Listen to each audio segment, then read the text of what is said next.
What up, folks? Here we go. Back at it. I'll tell you what, taking just a couple of days away from the show, you start to miss it. Kind of get recharged, and the world kind of unfolds before your eyes, things to talk about. So I'm extremely, extremely grateful and excited to be here.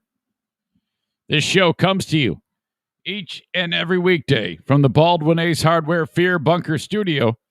It is the 6th of July, 2021.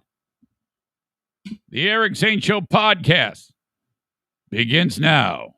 He didn't care. He didn't care. Zaniacs. He didn't care. Here's a man who's usually wrong, but he doesn't care. Here's a man who eat things that'll make a billy goat puke. You're now rocking with the best. It's the Eric Zane Show podcast. Rocking. And here's your host, Eric Zane. Thank you, Kevin. Kevin, welcome. Oh, boy. Welcome into the Eric Zane Show podcast. This is a daily show where I discuss news, nonsense, and my personal adventures each and every weekday. Oh, my gosh. Late start today. I was all ready to go here at 8. It was actually 8:01. And if it's 8:01, it's like, whatever. Anything more than that, though, good morning, John. It's like, hey, wait, what's he doing? And then I realized I forgot one particular thing. Had to run all the way downstairs and get it. While doing that, while going downstairs, I noticed that the countertop had a slick sheen all over it. It's as if it was someone dumped like Crisco and let it melt and then took their handprints and put it into it all over it. Translation, the NFK was preparing food. And I have, honestly, it is one thing for a person, in my opinion, to struggle with that. Okay, it's one thing if your hands don't work well, and his don't. I realize that. So, yeah, it seems like everything he touches is an absolute mess.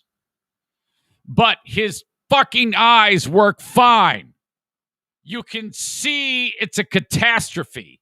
So then, take your his hands work about as well as a Alaskan king crab or a lobster, and grab the paper towel and the stupid cleaner and clean it up. What the? How is it all? My angst is steeped in the absolute neglect for anything that is in his path of destruction. Now, I offer you this. For you lovely, amazing people who are visiting my house on Saturday for the first ever Eric Zane Show podcast listener party. You're like, hey, tell me about that. What do I need to do to get to that? Look, I've talked about it, here's how it is. People are coming over, audience members, like, hey, well, how do I do it? Well, just let me know that you're coming. That's it. Just tell, like Kent, I can't drop the E out of you. Are you going to be there? Linda Hall, are you coming? Adam from Houghton Lake, are you coming? Adam Schwab, are you going to be there? Lisa, are you coming? Tim Kuiper, are you coming? Tandy, Marcy. Okay, I want to see you folks here at my house. Just know this. If you will be interacting with the NFK. If you shake his hand, wash it after, or just don't shake hands. Okay? That's all I'm telling you. I have another cleanliness issue to discuss with you about the NFK from this past weekend. Son of a gun. I have a ton of stuff to discuss with you. I met a listener. I met a new listener, and up at Fear Bunker North, actually in Grayling. I can't wait to discuss that. It's just a small thing. It was just cool. I tell you what, I had an amazing weekend despite two really terrible things that happened. Terrible, size of the problem. In hindsight, they make for great stories, but at the time it was the worst thing ever. Person named Here Be Rabbit, I don't know who that is, says, is Kevin still picking his crack in front of company? Yeah. Yes. Yeah. All the things that you can imagine. Mark says, stuttering John today. Glad you bring that up. Full transparency, this is how it went. John showed up on my YouTube video, made fun of me because nobody's watching it. That's a regular thing, that nobody would watch it. So I rolled with it, laughed along with him. He invited me on his show. And I said, I'm definitely going to take you up on that. And the idea was, listeners of Who Are These Podcasts? Hey, are you going to have John on? If so, I have a question for John. Okay, great. And then a couple of people on the Discord sent a question along, and they were serious, actually. They want to know what is behind the brain of this man. Okay. And so I reached out to John. I go, hey, man, this is happening. I added a comment, and then he said, send an email to this guy. He has I guess a person who represents him. So I'm like, oh, shit, this is already getting wonky. You know, you add another cook into the stew. I'm like, just fucking reach out to me yourself. What the hell is wrong with that? So I reach out to this guy. His name is Dante. Actually, John left the agent's email. I'm like, oh, fuck. So I went ahead and deleted it after I wrote it down. I didn't want anybody like making this weird.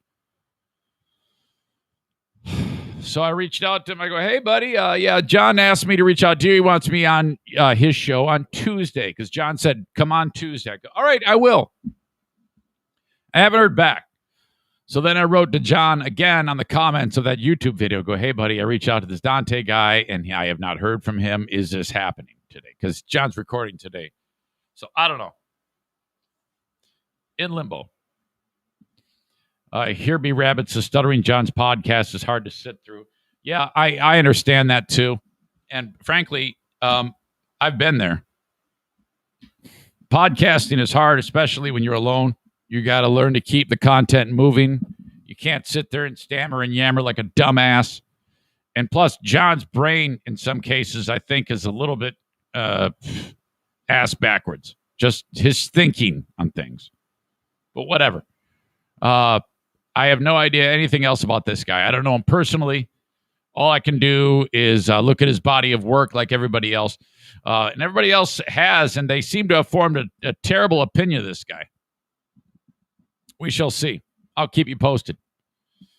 All right. Josh writes, I'm not sure if I'm going to be able to come to the party here, pending the time. We may not. It starts around 3 o'clock. All right. I'll tell you this about the party.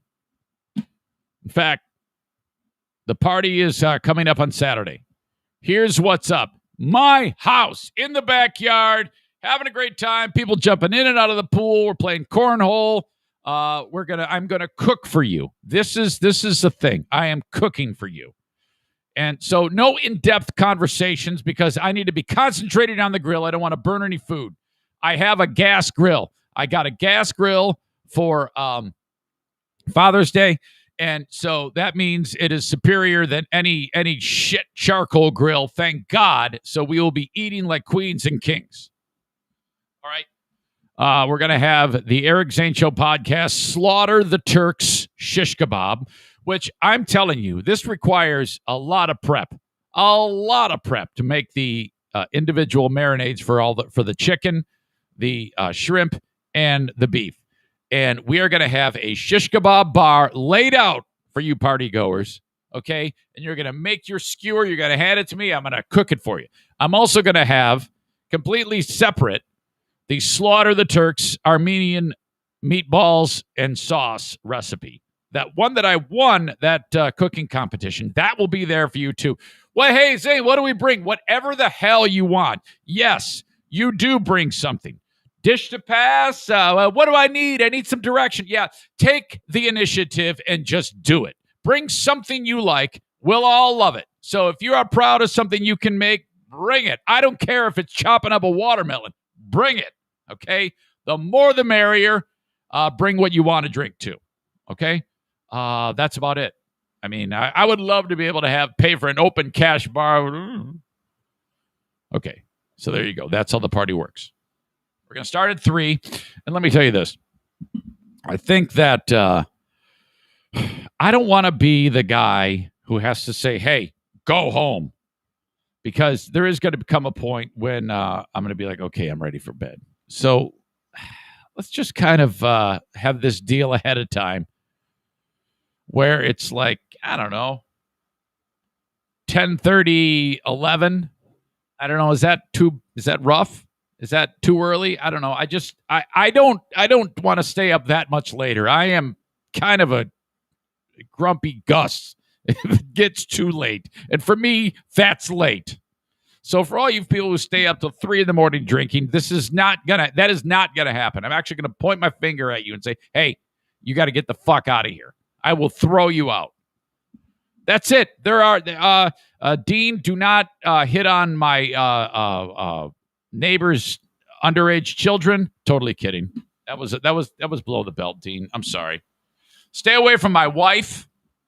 I'll tell you that. Don't call her Pooh Bear. That is the name I give her. You cannot call her that. For God's sake. It's coming up Saturday. And Josh writes, staffing is short at the hospital. Damn it. Kent says, way past my bedtime. 10:30 to 11? That's way past your bedtime? All right, well, come earlier in the day. Plenty of time. Chris, I know is going to be there. Jason says, Dean, bring a jar of honey. Come on. Asshole. Mr. Gary. This is fantastic. So my wife is, she was with me at Fear Bunker North. And then dear friends of the family, the Kirkstras, said, hey, guess what? What? We rented a house on Mackinac Island. And Diana, do you want us to pick you up? And then from where you are now up north, and then, we'll take you up north while Eric goes home. And so they were like, oh, that's a great idea. So then I just drove down the road, dropped Diana off yesterday, and she went up to Mackinac Island to be with her pals. So hello to Gary, who's hosting. And that's very, very kind of you to invite Diana. So that whole group is together. The Queen of the Forest and I are not together. I may have to get her on the show in a little bit for something that happened over the weekend that was absolutely outrageous. This show is titled Your Old Pal Eric Almost Got Into a Fist Fight. Diana is involved in this. Holy crap. We have so much stuff to talk about today. I'm actually very, very, I was laying in bed and I go, for once I don't have to sit here and search for stories because for the amount of time that I was away, they kind of just piled up. A lot of amazing things to discuss on the show today. I'm going to have to work hard to keep it at a normal amount of time because I'm going to want to fit it all in, and then I'm just going to run out of time. I've got Smarter Than a Former Drug Dealer trivia. Dennis takes on Dale at 10:30 my time this morning. All right, so I'm kind of going all over the place here. I gotta focus. Here be Rabbit says Eric must have left the dogs in Grayling. He should have left Kevin up there to fend for himself. No, I've got 3 dogs in here, believe it or not. They just feel like laying on the ground, I guess. They're all here. 3 of them are here. Benny, the one-eyed wonder dog, is in the other room. So again, when it comes to the NFK, and Joe Morin was asking this because I know he's going to be there. He's like, what should we bring for the NFK? Hey, look, you guys, what to bring for the NFK. First of all, no hand soap because he'll just take it and throw it away. No shampoo because he'll go, okay, great, and then you'll never see he'll never use it. you know, Hot Pockets, Jimmy Dean's, stuffed hash browns, frozen foods, any type of frozen breakfast burritos are good. Those Monterey frozen breakfast burritos work. This is all an offering. Okay, he'll be sitting there in the chair of stink, and you walk in. You go, "Hello, NFK. I offer this." You know, kind of like the three kings would bring the stuff to baby Jesus. Here's some myrrh. Here's some Monterey chicken burritos or some breakfast burritos for you. Those are all good.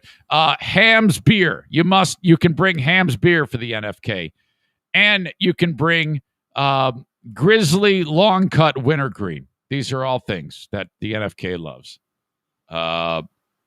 Nothing to keep clean. If Diana is watching this right now, I had a discussion with Diana, and she says to me when we're up at Fear Bunker North, she's like, "Hey, you have to talk to Kevin." And I go, "Why?" And she says, "Well, you're going to have to tell him to take a shower." And I'm like, my first thought is, why am I the go-to? What? I have had to have many difficult, awkward conversations with this gentleman. Can you at least pick up the ball and run with it for one or two? I love you dearly. But can I just... It's hard. It's absolutely hard to do that. All right? And so I go, "Well, why? What's up?" She goes, "Well, it's been very, very hot, and he's been outside a lot, and he's been putting bug spray on his skin." And I'm like, I'm thinking to myself, this is all true. This is all true. These are all things that are true. And I'm like, well, I'm not gonna. I said, no, I'm not doing that. I'm not doing that. Hopefully, he'll take care of it himself. And I think I'm just going to continue on with that story. I don't want to derail it. Mark writes, "How long does the NFK plan on living with you?"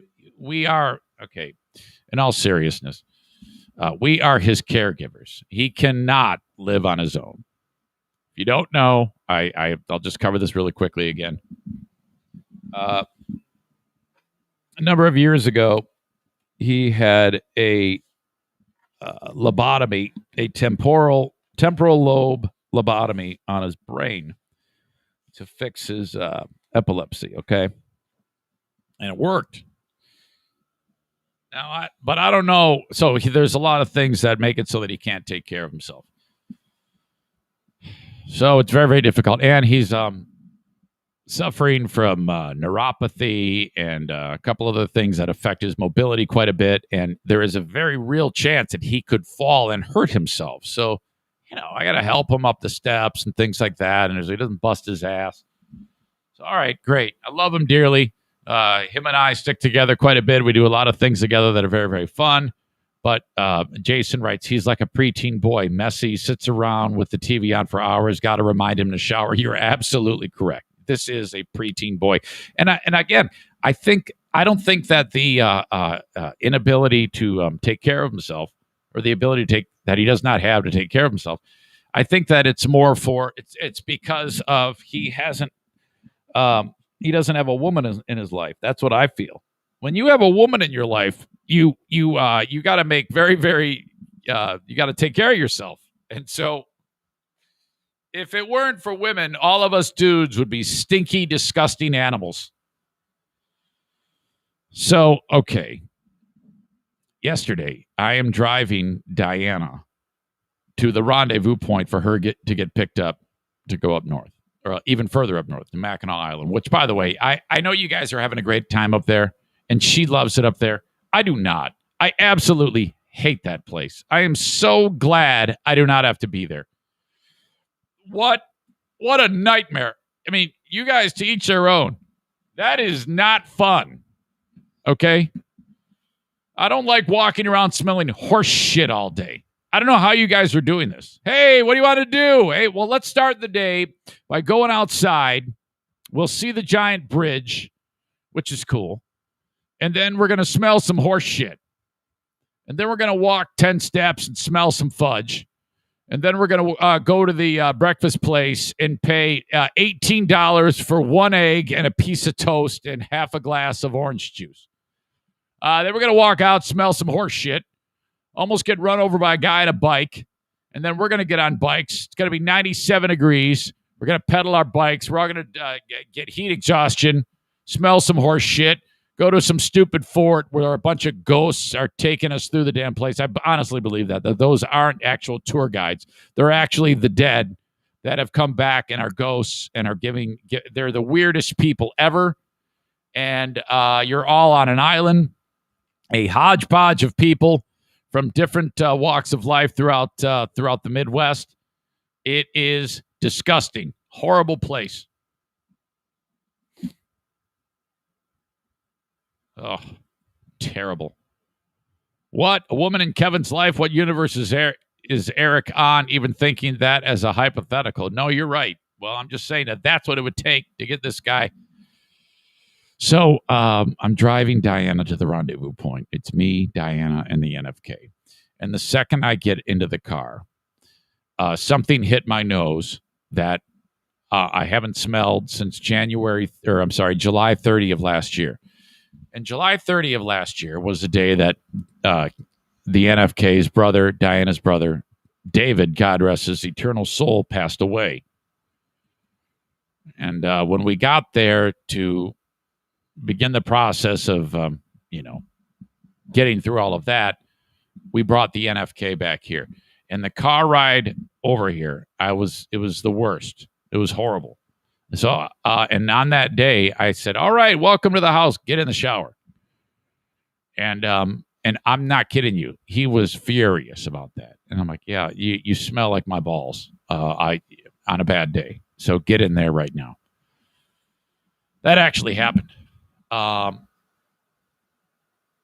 So we get in the car yesterday, and well, there it was. And I'm like, there it is. I smell it. I smell testicle gel and whatever else this is, whatever hodgepodge of sweat, feces, and smegma. It's now in my brain. Thank you. You sit next to me, and I'm like, okay, what do we do? And I'm actually getting pissed. I'm actually so damn pissed.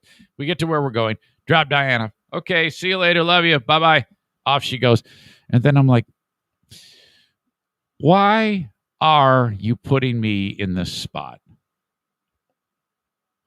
I almost want to, maybe this is what I need to actually say, it's angering me that you are so disregarding your hygiene that it is affecting me. Yeah, in my opinion, that is a terribly offensive thing to do. I don't care about my well-being. Forget you, I guess. What about the others? What is going on there? How is that even a thing that a person, you have to be really, really, something's wrong. And so Diana gets out of the car, and I had enough sense to not say it in front of her. I go, buddy, when we get back to Fear Bunker North, and then we're going to drive home yesterday.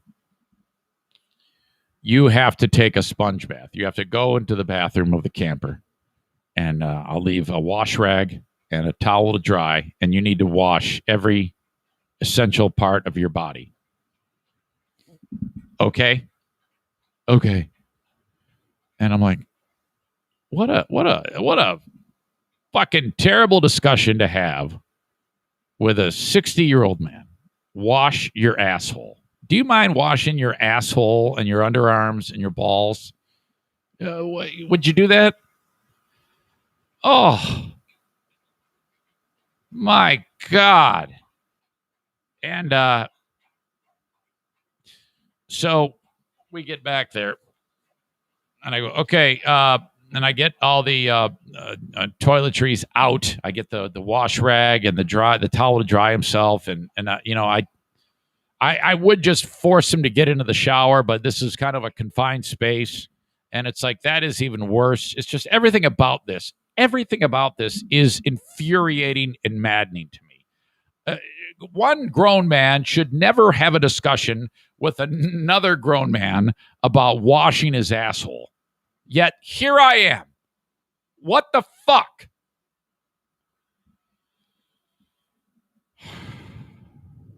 And so he goes in there, closed the door. And I hear something hit the ground. And then he drops about 10 MFs. And this is a confined space. So whatever has fallen, obviously he has to pick that up. He wants to pick that up. And he's not going to be able to because he can't bend. So I go, shit. So, he's also prone to massive overreaction. There, like I said, there's no dimmer switch. It's just on and off. So now he is enraged inside of there. And so he gets done and he opens up the door. And I go, how's it going? And I don't, he looks at me and he goes, got my motherfucking son of a bitch and sunglasses and they're gone. My fucking sunglasses are gone. Shit, fuck. And I'm like, okay, calm, breathe. It's okay. I can, it's okay. And so he steps out of there, Penguinstein's out and I bend and in 1 second I have them in my hand and he goes, oh, like, what? Did you think they fell into like a black hole and they're in another universe? And what they couldn't have gone far. You realize not everybody has a broken body like you. I can bend at the knees, the back, the ankles, all these things. Not a problem. Relax. Holy shit. So then, dude goes and he's getting ready to throw on some clothes and he grabs the same rancid shirt. And I go, hey, nope. Let's put on a clean shirt. He looks at me like I'm crazy. And I'm like, yeah, we're gonna put on a clean shirt now. And so I help him get in his suitcase.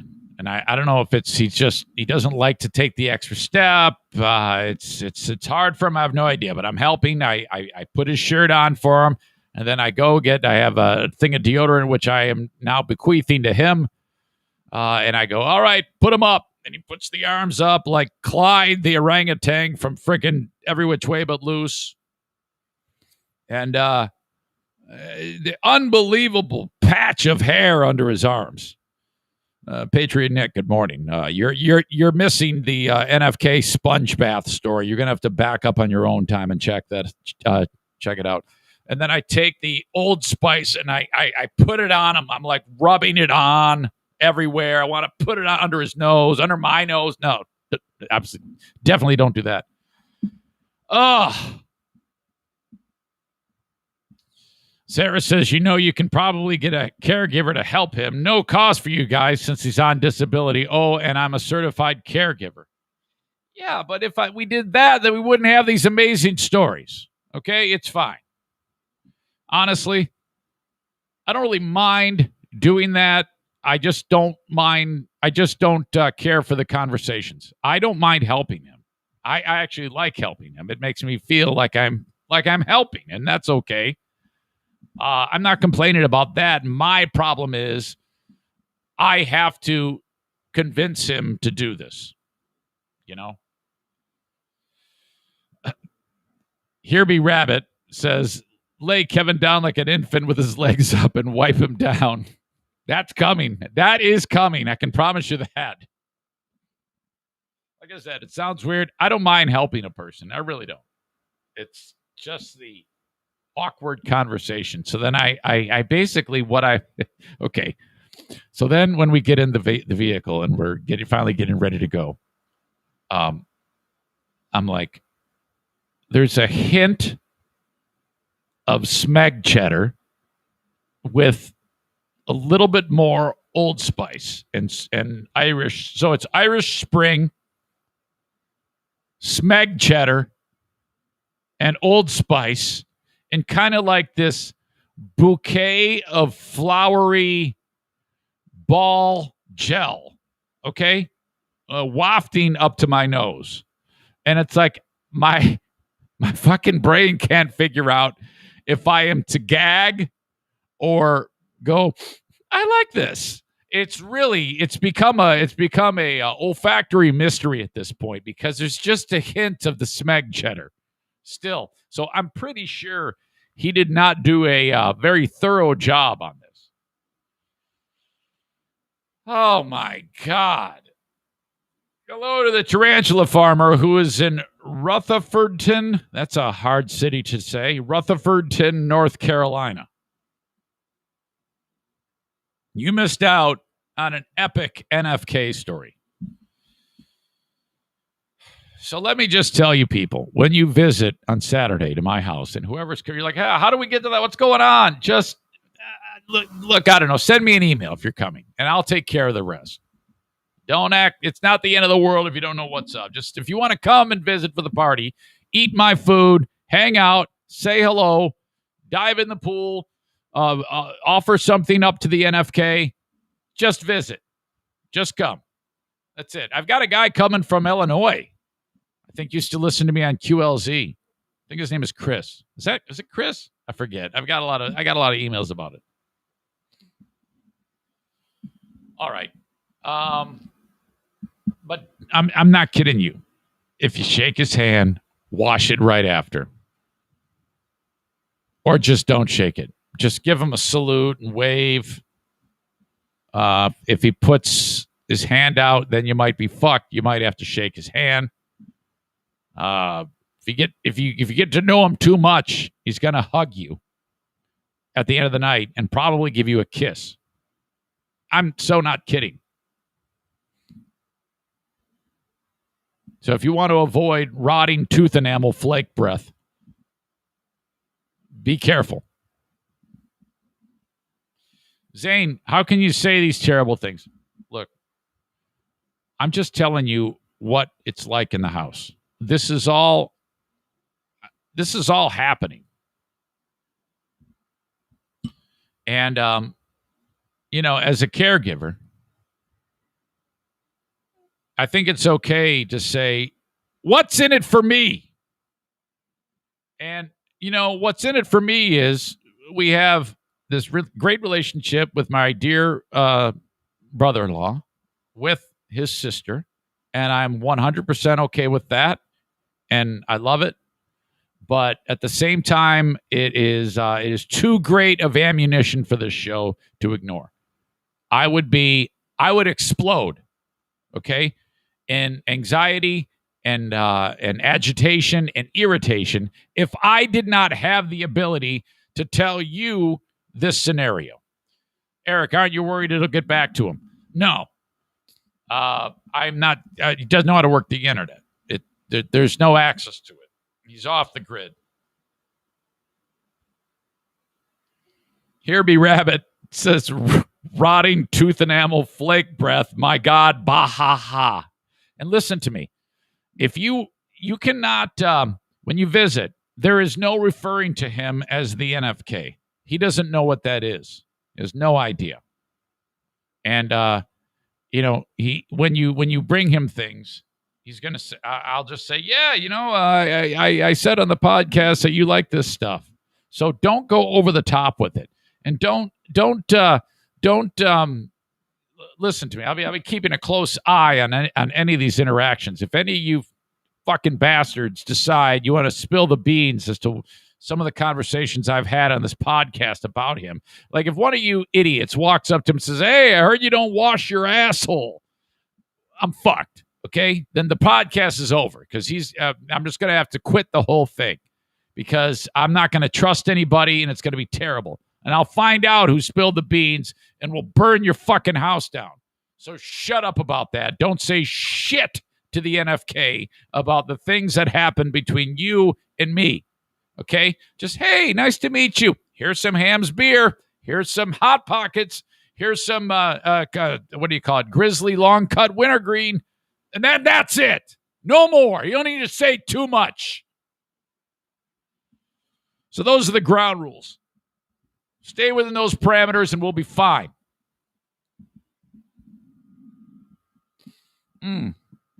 Yeah, Patriot Nick, don't even fucking go there. Hey, Kevy, I've heard so much about you. No, don't even do that. Don't say shit. Schaefer's got it down. He says, keep it on the down low. Tandy says the NFK is blessed to be a part of your family. You're damn straight he is. He's and we're lucky to have him. Here V Rabbit says the entire situation is ludicrous. Yeah, tell me about it, man. Tell me about it. Michael Ball is in attendance. Let me read you an email that this guy sent me. It's too much. Where is it? Michael writes this. It's official. You got your wish. I was a giant slacker in Hawaii. I missed 4 full days of working out. Crap workouts many of the other days. Put on about 6 to 7 pounds. So congrats. Then he says, you are now the favorite to win. I don't think that's the case, but all right, go ahead with your passive-aggressive snark. So let's get the site up. He's talking about the fundraising site, and all the money will pour in on the guy who, quote, knows everything there is to know about how to train, and that is true. I do. Enjoy being the hunted. Game on. Sincerely, your fat friend, Michael Ball. I wrote stick it. Site is almost all set, waiting on them. Idiot.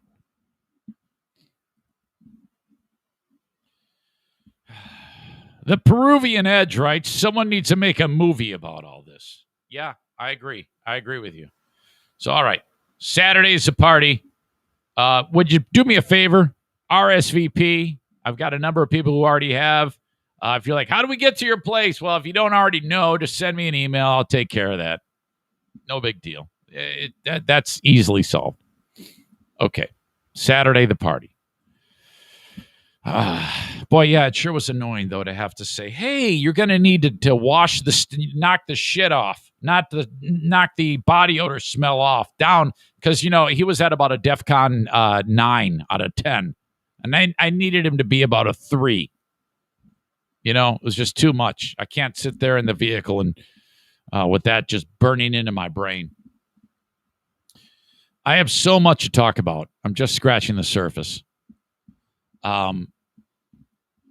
Let's get into the dramatics when I was just trying to leave Fear Bunker North. Okay?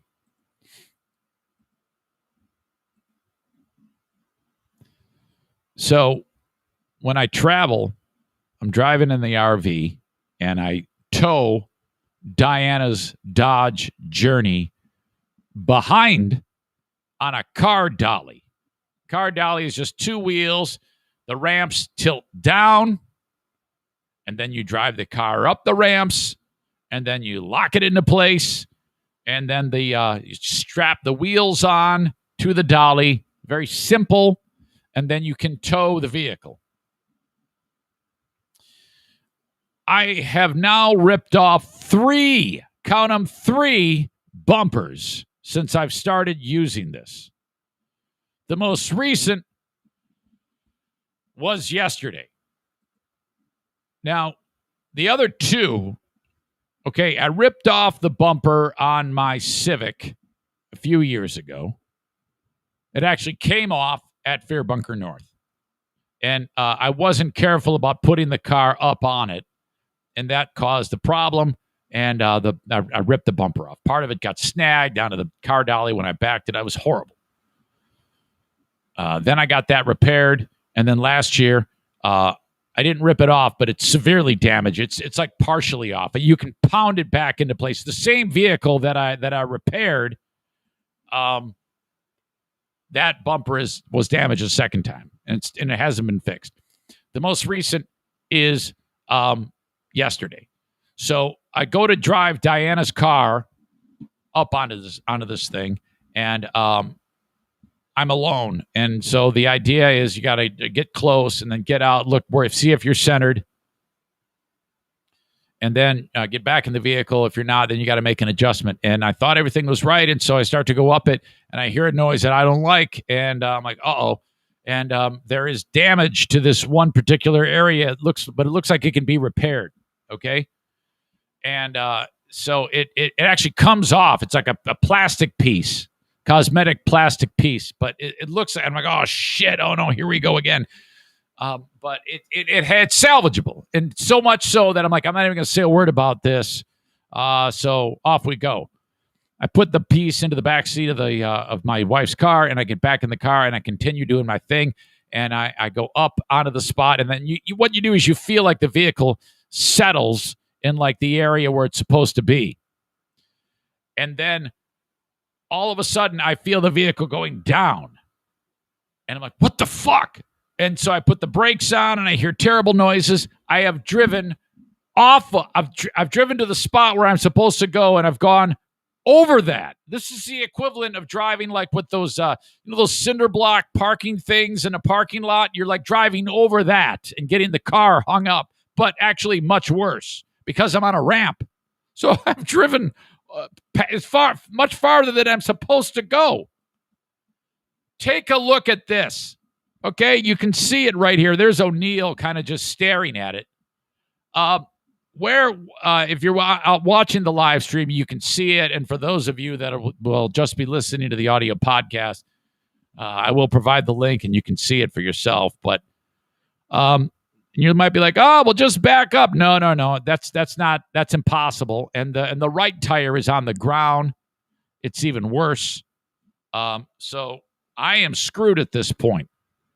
The next picture. Okay, you see the damage there?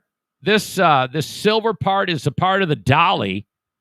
This is not supposed to have a car resting on it. So this is not good. This is a terrible, terrible thing that has happened. And I was like, it's crazy when something like that happens, which, size of the problem, this is not a huge deal. It's not like somebody died or anything. But I was like, oh, no. Oh, my God. This is terrible. I'm such an asshole. That's the thing. You feel like such an idiot when that happens. So, oh, God. I get out of the car. I go, Kevin, you got to see this. And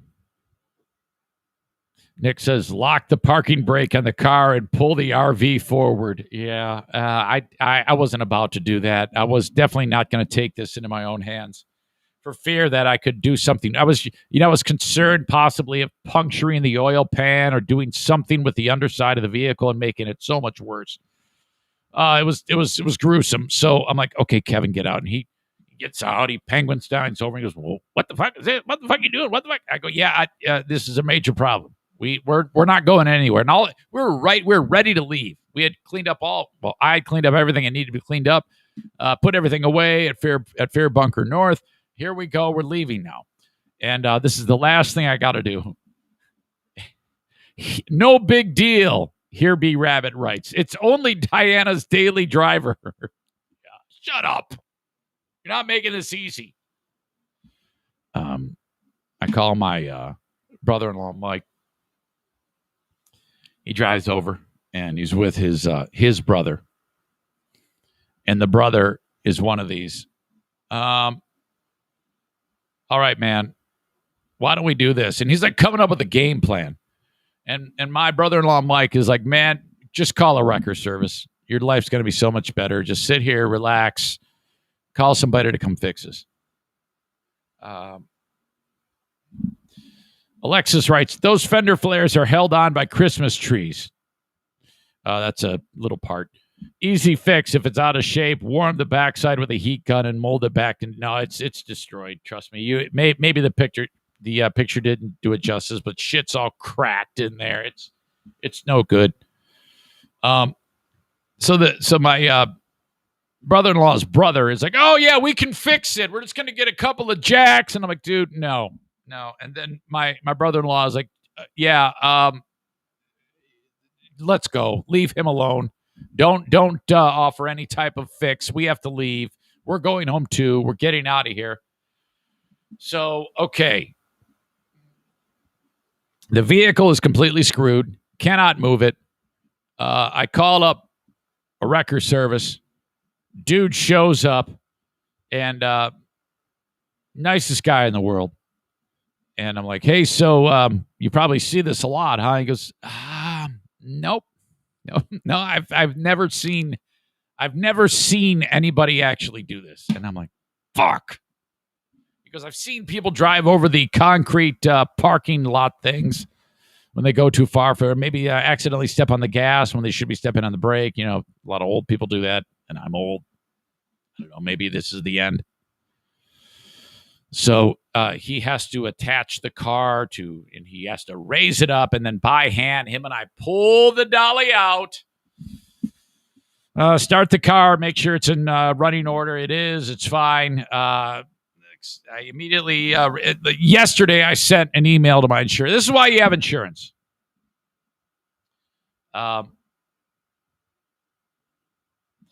Jason says, remember when we first met, Eric? Next time, call me and I'll walk you through it. I do not remember the first time I met you. I thought the first time I met you was at that, what was it? That place where I was doing the, wasn't it like a Boy Scout camp or some shit with like a rock wall? Patriot Nick is such a cocksucker. He writes, nicest guy in the world. Of course he's nice. He's making money on your incompetence. You know, you're the only fucking guy that would say something like that. You're such a dick. You know that?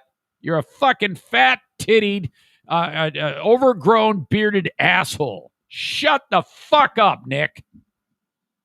Dick.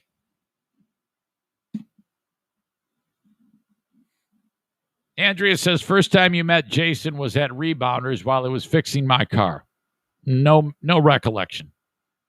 I have no idea what you're talking about. Fucking Nick. Shut up. All right. So that's kind of burning on my brain. Got the car back up on the thing, and off we went. Out of all the things that happened this weekend, that is not the biggest thing that I have to talk about.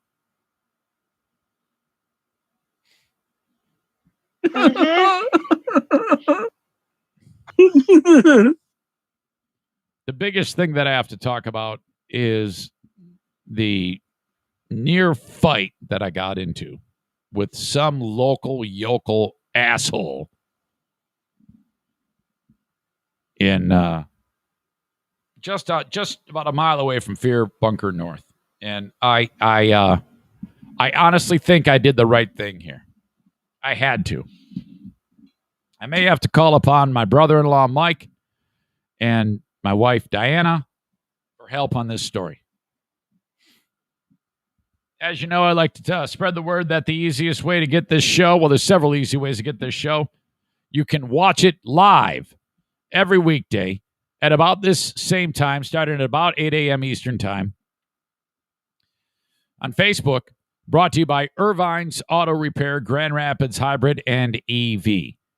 Facebook.com/Eric Zane fan page. Share that shit. Share it and like it. Share it. That's like a zero cost, very effective way to promote the show. Thank you so much for doing that on Facebook. Same thing, a Periscope video on Twitter brought to you by Blue Frost IT. If you would retweet it, show the world what you like to watch, and put a snarky comment in there. I'd like to see what you come up with. And then on the almighty YouTube, brand new sponsor to YouTube, which I will be talking about a week from yesterday. Brand new sponsor. Sponsoring the YouTube channel, Eric Zane Show on YouTube. If you could like it, subscribe to the channel, hit the bell notification. That would help too. I'm on Instagram, brought to you by the Mario Flores Lakeshore team of Van Dyke Mortgage. Follow me on Instagram, Eric Zane Show on Instagram. And if you ever need to reach out to me, send me an email, eric@ericzaneshow.com on the Shoreliners Striping inbox. In fact, Dear Meathead happens tomorrow on the show. If you have a question for Dad, send it along via email. That would be great. Okay.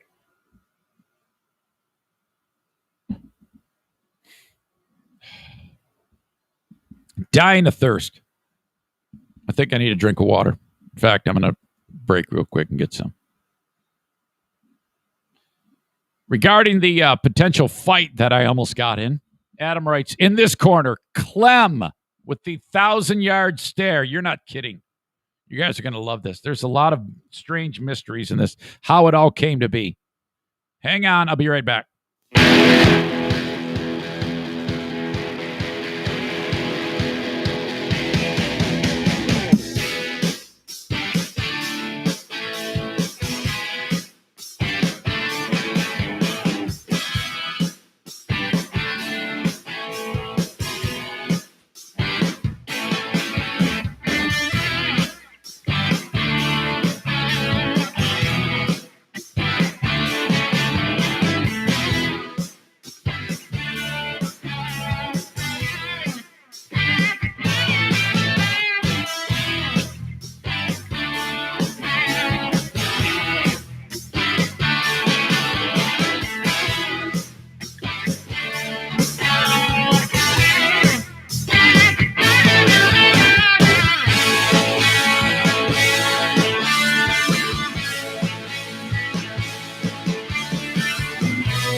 By the way, it only costs $350.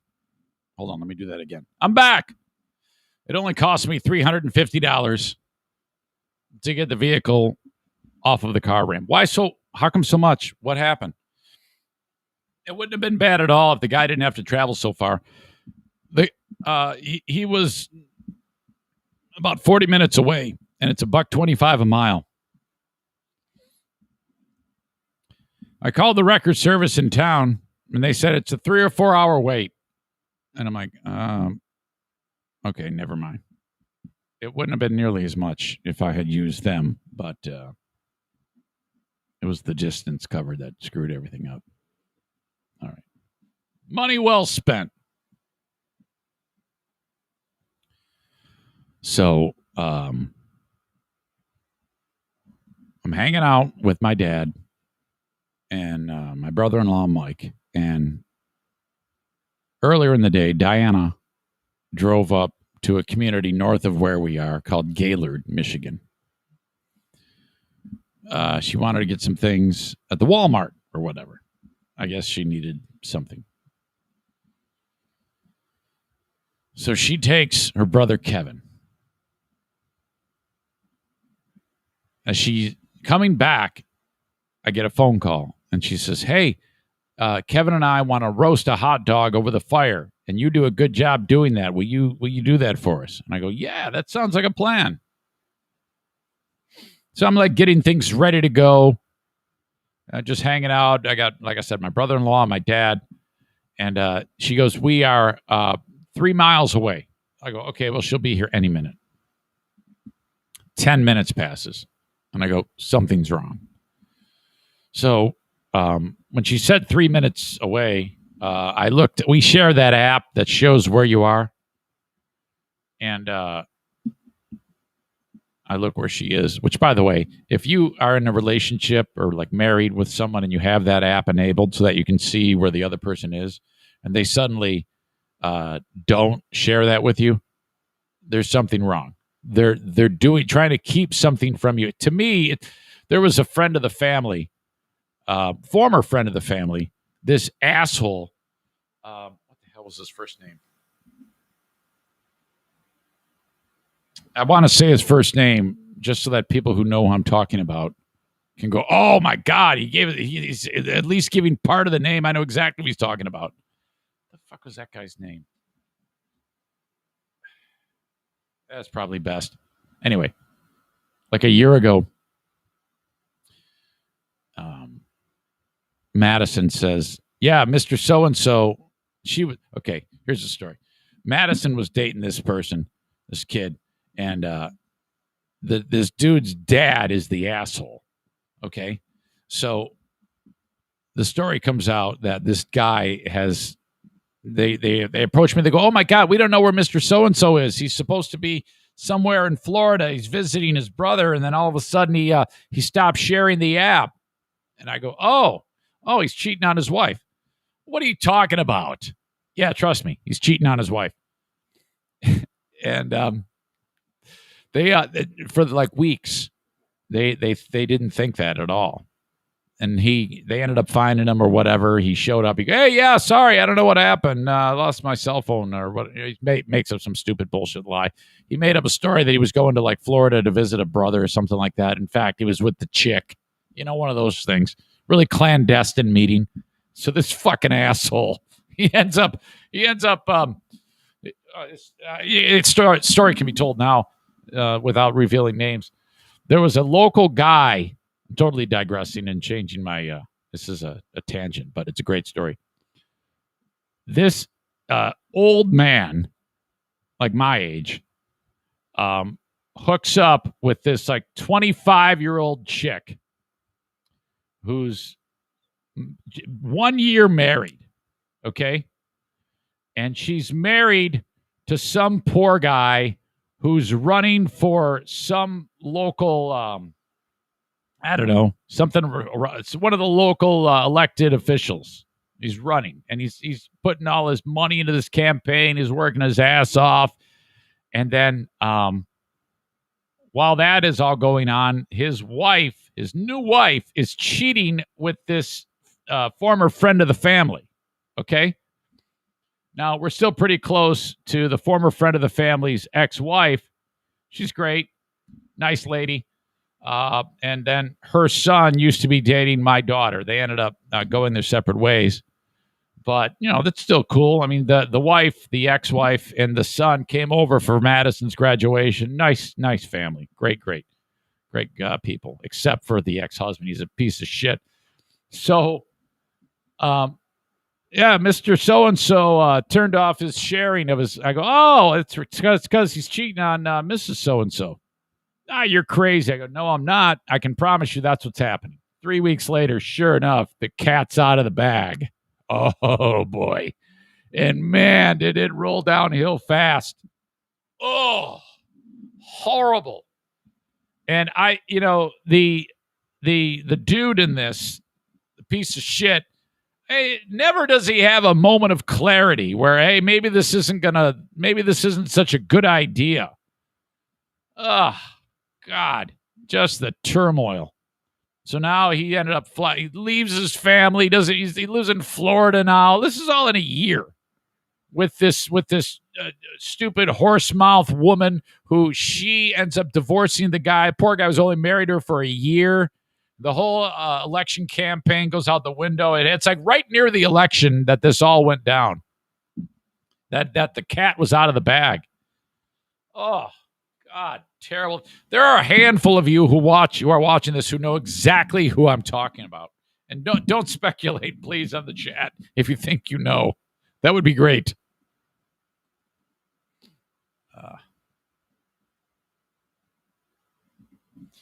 Sarah says we use it, and a certain teenage boy says that the app isn't accurate. Nah, it's accurate. Whoever this Here Be Rabbit is on YouTube, you may be a regular and have just changed your name. I don't know. Right? I have to use the restroom. Good thing I have my Bluetooth headset on so I can listen to Eric while sitting on the toilet.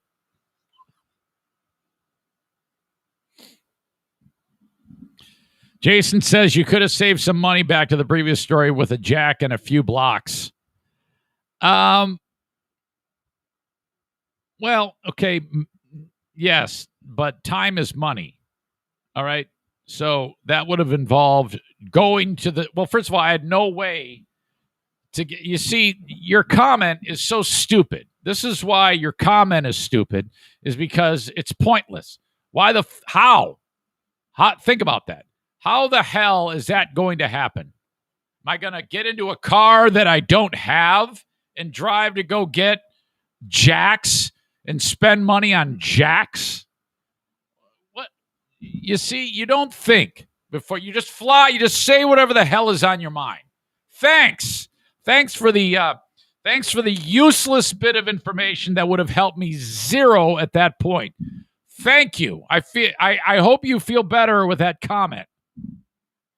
Jason, does Andrea ever say, yeah, shut up, you're not helping? Because that's what you just did. My God. If you weren't such a gargantuan man, I'd smack the shit out of you next time I saw you for that comment. Ugh. Yeah, no kidding. The fuck am I going to do? Get in my Harry Potter time turner and fucking turn back time and just go to a fucking store and get a couple of jacks on Monday afternoon in the middle of nowhere? That's a stupid thing to say. Oh, you would have saved some time and money if Godzilla showed up and lifted the car off the jack or off the fucking car ramp.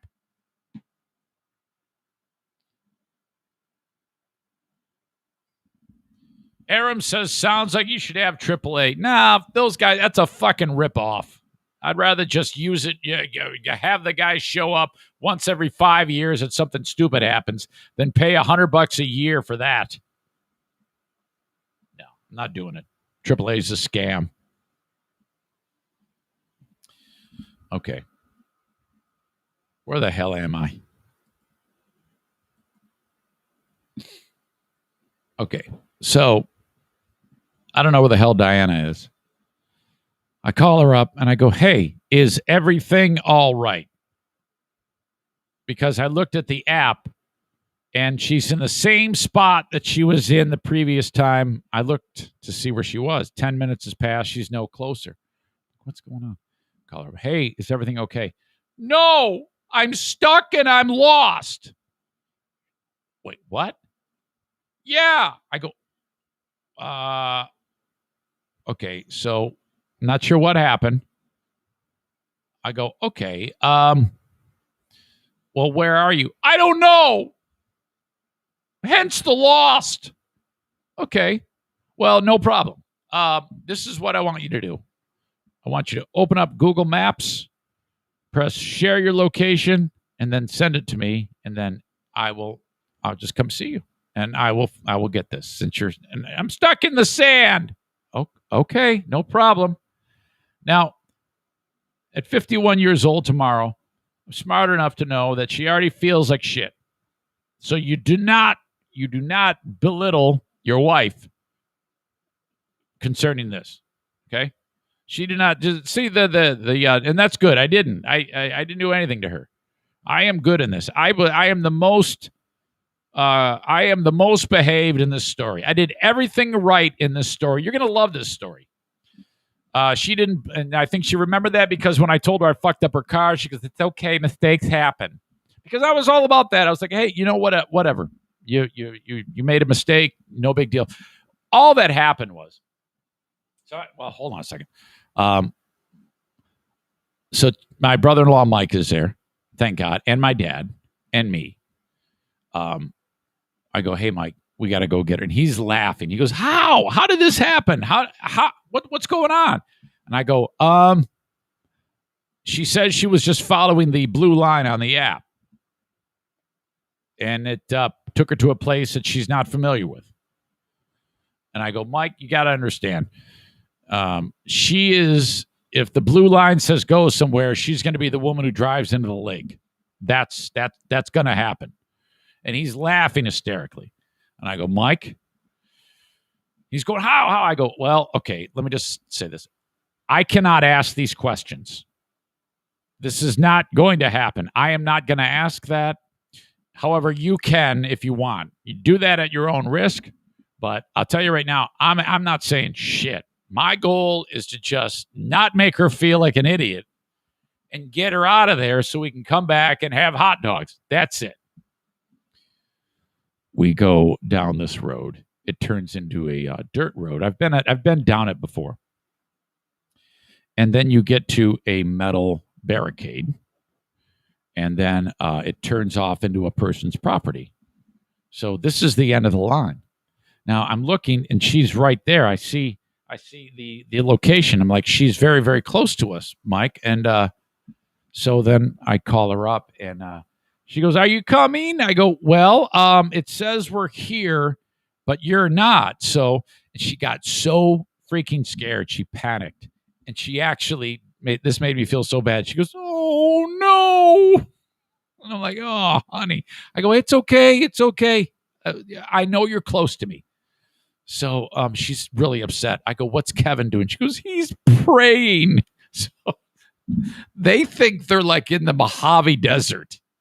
And apparently he was out of the car muttering, going, "Jesus fucking shit. Jesus fucking son of a bitch. Motherfucking, can you please help us out here? Shit, fuck." And so I go, "Well, you don't need to pray. It's good. This is not a problem. This is easy peasy. I'm going to find you in about 1 minute." So I go, "Honk your horn." I turn down the volume of the phone because I can hear her at the same time in the car, and I stick my ear out and I hear the horn. I go, "Okay, I know exactly where you are. You are past this metal barricade." What has happened is, from the north, the GPS has taken her this route, and it's the other side of this barricade. And she drove to the barricade, the opposite side of it. Now, I can't drive past it, but I can get out and walk. So my thought is, I'm going to go there. I got a shovel with me. I got some boards. I actually had the thought to carry all this shit or bring it with me, and it will get you out of being stuck. And then off you go back the way you came, you go home. I walk down the road, and it's very, very sandy, and she's not stuck. I go, "I thought you said you were stuck." She goes, "Well, I'm stuck. I can't get up this hill in front of me." And it's a pretty steep hill. This is like the type of place, almost like state land, 2-track. You ride your side-by-side on it, or your four-wheeler. This is a place where people do that type of shit, or motorcycles, And I go, "Oh, okay. Wow, that's crazy." I'm thinking to myself, the GPS took her here. And so, in my opinion, up to this point, she didn't do anything wrong. I go, "Okay, so she cannot get up this hill, and that's where the getting stuck is. But she's not technically stuck at this point." I go, "Okay, no problem. Well, let's just go back and drive to this metal barricade, and there's a spot that's almost wide enough, just barely wide enough for her to get through, but it's really sandy there, so you got to be able to get the traction. And if the car, it's like almost like you're on ice, and it's up a little bit of a hill, so the car is not going to like that, and you could easily smash the side of your car up against this giant metal gate that's chained shut. So I go, "Okay, let's go back there." So we're trying to go around this gate, and it's not working. So there's a big boulder, and I roll the boulder over. It gives us a little bit more room, and we're trying to figure it out, and it's not working. And my dad is barking out orders. "You got to do this," and Mike's barking out orders, and they're arguing, and I'm just being quiet, and I'm just getting in the car and out of the car, and everybody's got 2 cents how to get around this sign, and I'm like, "Oh boy, this is just a catastrophe of it. We got to get out of here." Gentleman pulls up. "You guys need help?" I go, "Well, yeah, I don't know, man. Whatever, And so he's helping his, and I come to find out, I'll just refer to him for the clarity of the story. Guy number one. So guy number one is chit-chatting, and about 5 minutes passes. It's 90 degrees, and but I'm just glad we got Diana back, and trying to get over this hump on the side of this fence, and then we'll be on the way back to my place. Time passes. Another gentleman walks up, also very helpful. He says, "Hey, can I help you guys?" And we go, "Yeah, I don't know what the hell is going on here. Just we can't get by this gate, And so he watches us try again, and the tire's spinning, and we back it up, put the wood down, just trying to numerous things to get by this gate. And then after about 2, 3, 4 minutes of that, he says, well, by the way, Chris writes, banjo music starts in the woods. Yeah, exactly. These are people who they don't visit here. These people live here. Remember I said that I got when Mike and I got to the gate, and then all of a sudden we were on a guy's property. The second man who walked up, this is he is now coming up. The man whose property we drove on and then backed out of. He comes walking up to help. And so he suddenly, after he's watching us deal with this, he goes, hey, well, I got an idea. How about I just unlock the gate and you can drive through? And now I look at him and I'm like, what the fuck is going on here? So I'm thinking to myself, this is your gate. Okay. I go, yeah, that sounds good. That would be awesome, actually. Thank you for that. Okay. So I'm thinking that's it. This is over. Now, I have no idea. Again, I wasn't with Diana when she got herself into this. But I come to find out with the next set of circumstances in this story that Diana is on something that these hillbillies take to be almost as sacred as the Bible and Donald Trump and Don't Tread on Me flags. And that is private property. These hillbillies don't have shit. But what they do have is land. Okay, well, so I guess they do have something. The land. And if you even look at a leaf on somebody's property, you're going to have a couple Doberman pinchers chomping at you, wanting to kick your ass and bite the shit out of you, and some guy chasing you down the road with a shotgun. Diana has been treading on someone's property. Okay? That's not good. I don't know that. I have no idea of that at all. And no one's told me, and she hasn't said anything. And then this guy says, after he says, yeah, let me just open the gate for you.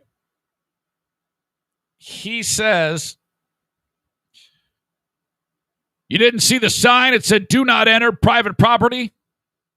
And then I'm like, uh-oh, this just turned. And his tone is aggressive, and he's big. And the other guy number one, is just standing there watching this unfold. And we all uh-oh. And, well, so that's weird. The next step is my dad. This is key. Now, this guy, at this point, we realize he's an aggressor. You didn't see the signs that said private property? And then I realized, okay, this is a little weird. I'm going to have to explain something here. So, again, I don't know what's going on.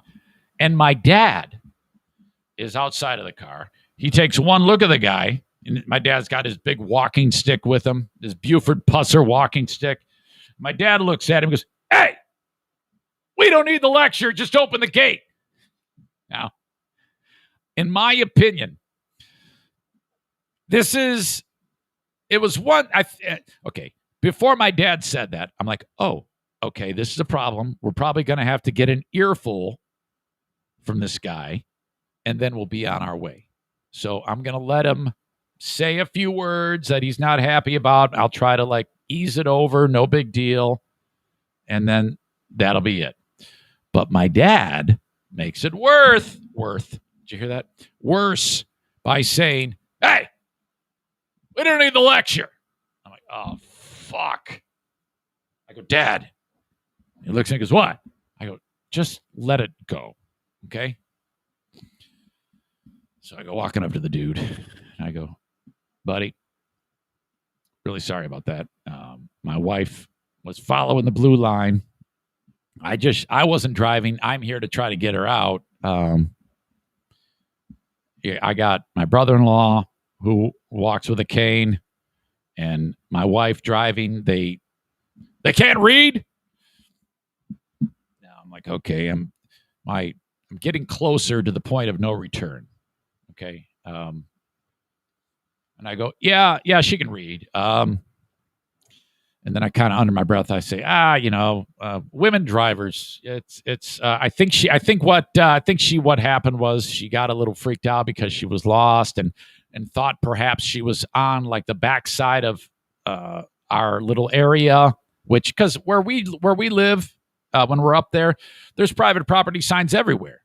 So she doesn't really know the area, so she kind of just assumed she was driving into an area that is kind of like the grouping of because, like I said, where you get into my place, it says private property too, but we go in there because it's ours. So she kind of thought that no big deal, and I wasn't mad at her about that.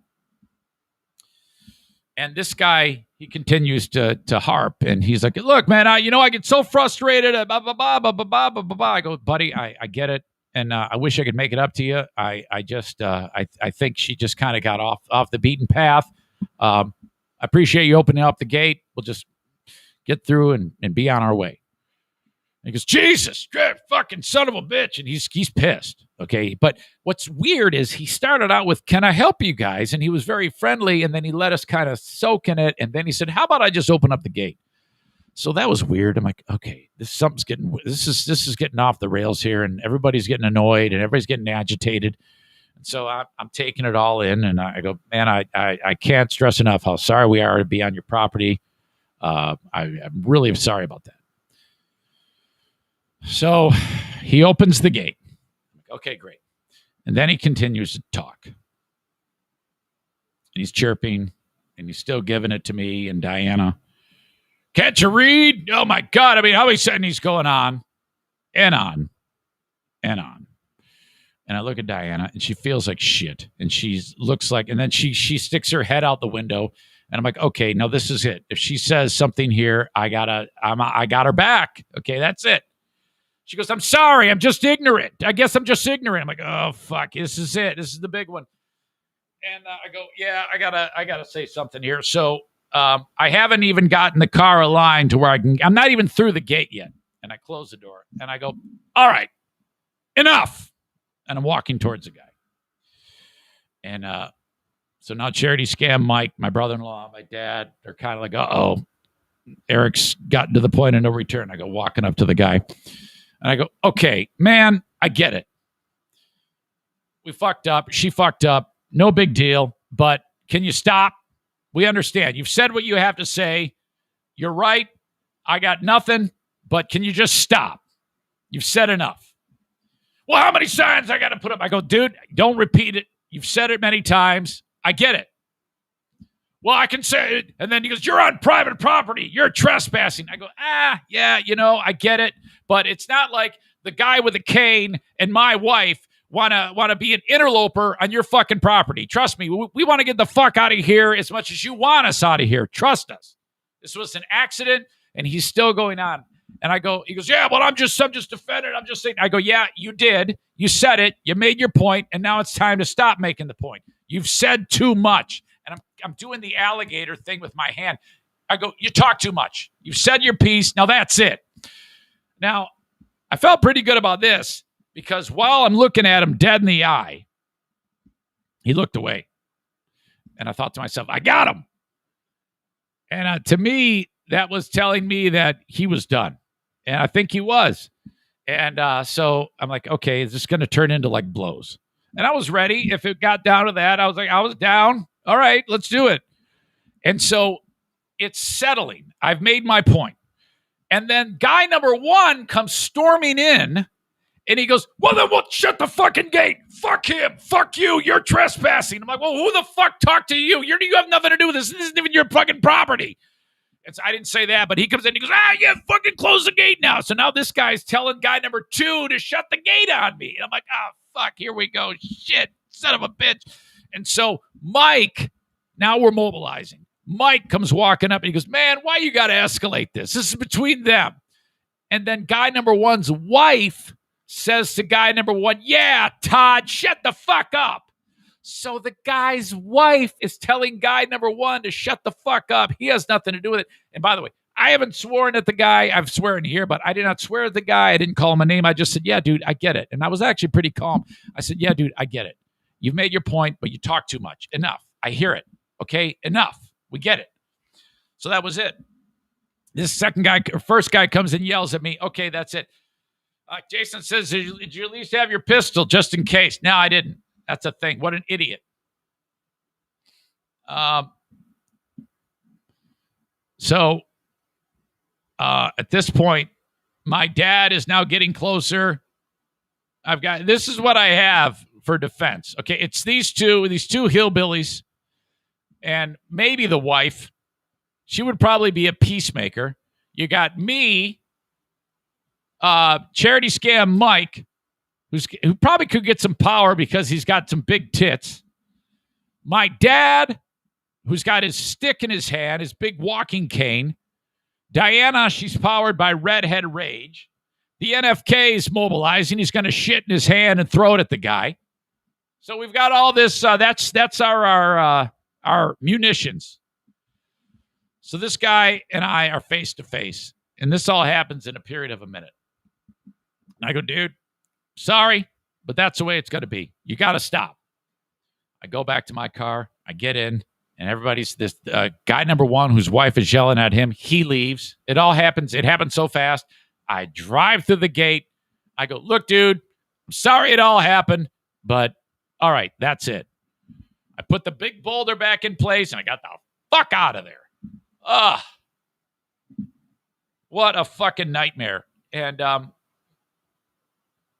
so Jason Schaefer says it sounds like the worst Dungeons and Dragons group ever. We got a cleric, we got a dwarf, and we got a ranger. I got an 87-year-old man, a guy with big tits, a redhead, and another dude who shits in his hand. It smells like fuck. 5 hit points. Yeah, I used to play when I was a kid, but I grew up. So we get the fuck out of there. And I'm not speaking. And she goes, I'm sorry. I go, honey, you didn't do anything. I go, you did nothing wrong. Do not apologize. You just, fuck this. Did you pull your pistol? Even if I had my pistol, that is not when you pull your pistol. That is called, okay, a little bit of gun training for you. That is called brandishing. You do not wave your pistol around and threaten people with it, okay? The only time the pistol comes out is when your life or another person's life is in jeopardy. That's it. That was not, I would have just thrown down. I would have taken the pistol. Tell you what, knowing me, if I would have had the pistol on me, they probably wouldn't have fucked with me because it probably would have been sticking out of my shirt. But whatever. No, you don't pull your pistol out. She's like, I'm so sorry. I'm like, honey, it's okay. So I feel good about that. A lesser man would have screamed at his wife. So then Sam writes, yeah, Marcy, that's how you get killed, for being stupid. So we're driving home. And 3 minutes later, we're back at the place. I go, all right, it's hot dog time. And she's still upset. And so I'm like, it's okay. And then a little bit more time passes. I go, but so let me just tell you, in the future, especially up here, if you come across a place that you don't recognize and it says private property, do not enter, listen to that. Don't drive in there. Stay away from those places. Okay, I will. I go, you didn't do anything wrong. It's okay, So God. And then here's the thing. After it all went down and I walked away after I said what I wanted to say to the guy, he's sitting there saying to guy number one, Todd, I walked away from him. I don't know what his fucking problem is. Yeah, you walked away, but you kept talking. That was the thing. He kept talking. And so, I'm not going to sit there and be a bitch. I got to say something, even if it involves, if it means escalating. You can. It's man code. If someone is there and intimidating you and making you feel like an asshole, and you know that that's what's happening, you have to respond. And hopefully it will just be words and you'll be able to say your piece, defend yourself, defend your wife. And so then immediately I call up I said, Mike, I go, so did I do the right thing? And he Dirk writes, not sure anyone would fuck with a man brave enough to wear Crocs in public. I wasn't wearing the Crocs, you fucker. I had a pair of boots on. I said to Mike, I go, I did the right thing. He goes, fuck yeah, you did. You defended yourself and your wife. I mean, it only was words, but I mean, that's what you have to do. You can't sit there and be a bitch. He said, you absolutely did the right thing. So, all right. That's it. Dust settled, no more. In fact, I think I need to bring in the Queen of the Forest here. Get her point of view on it. I was going to call Mike, but I don't know. Maybe I will. Everybody loves him.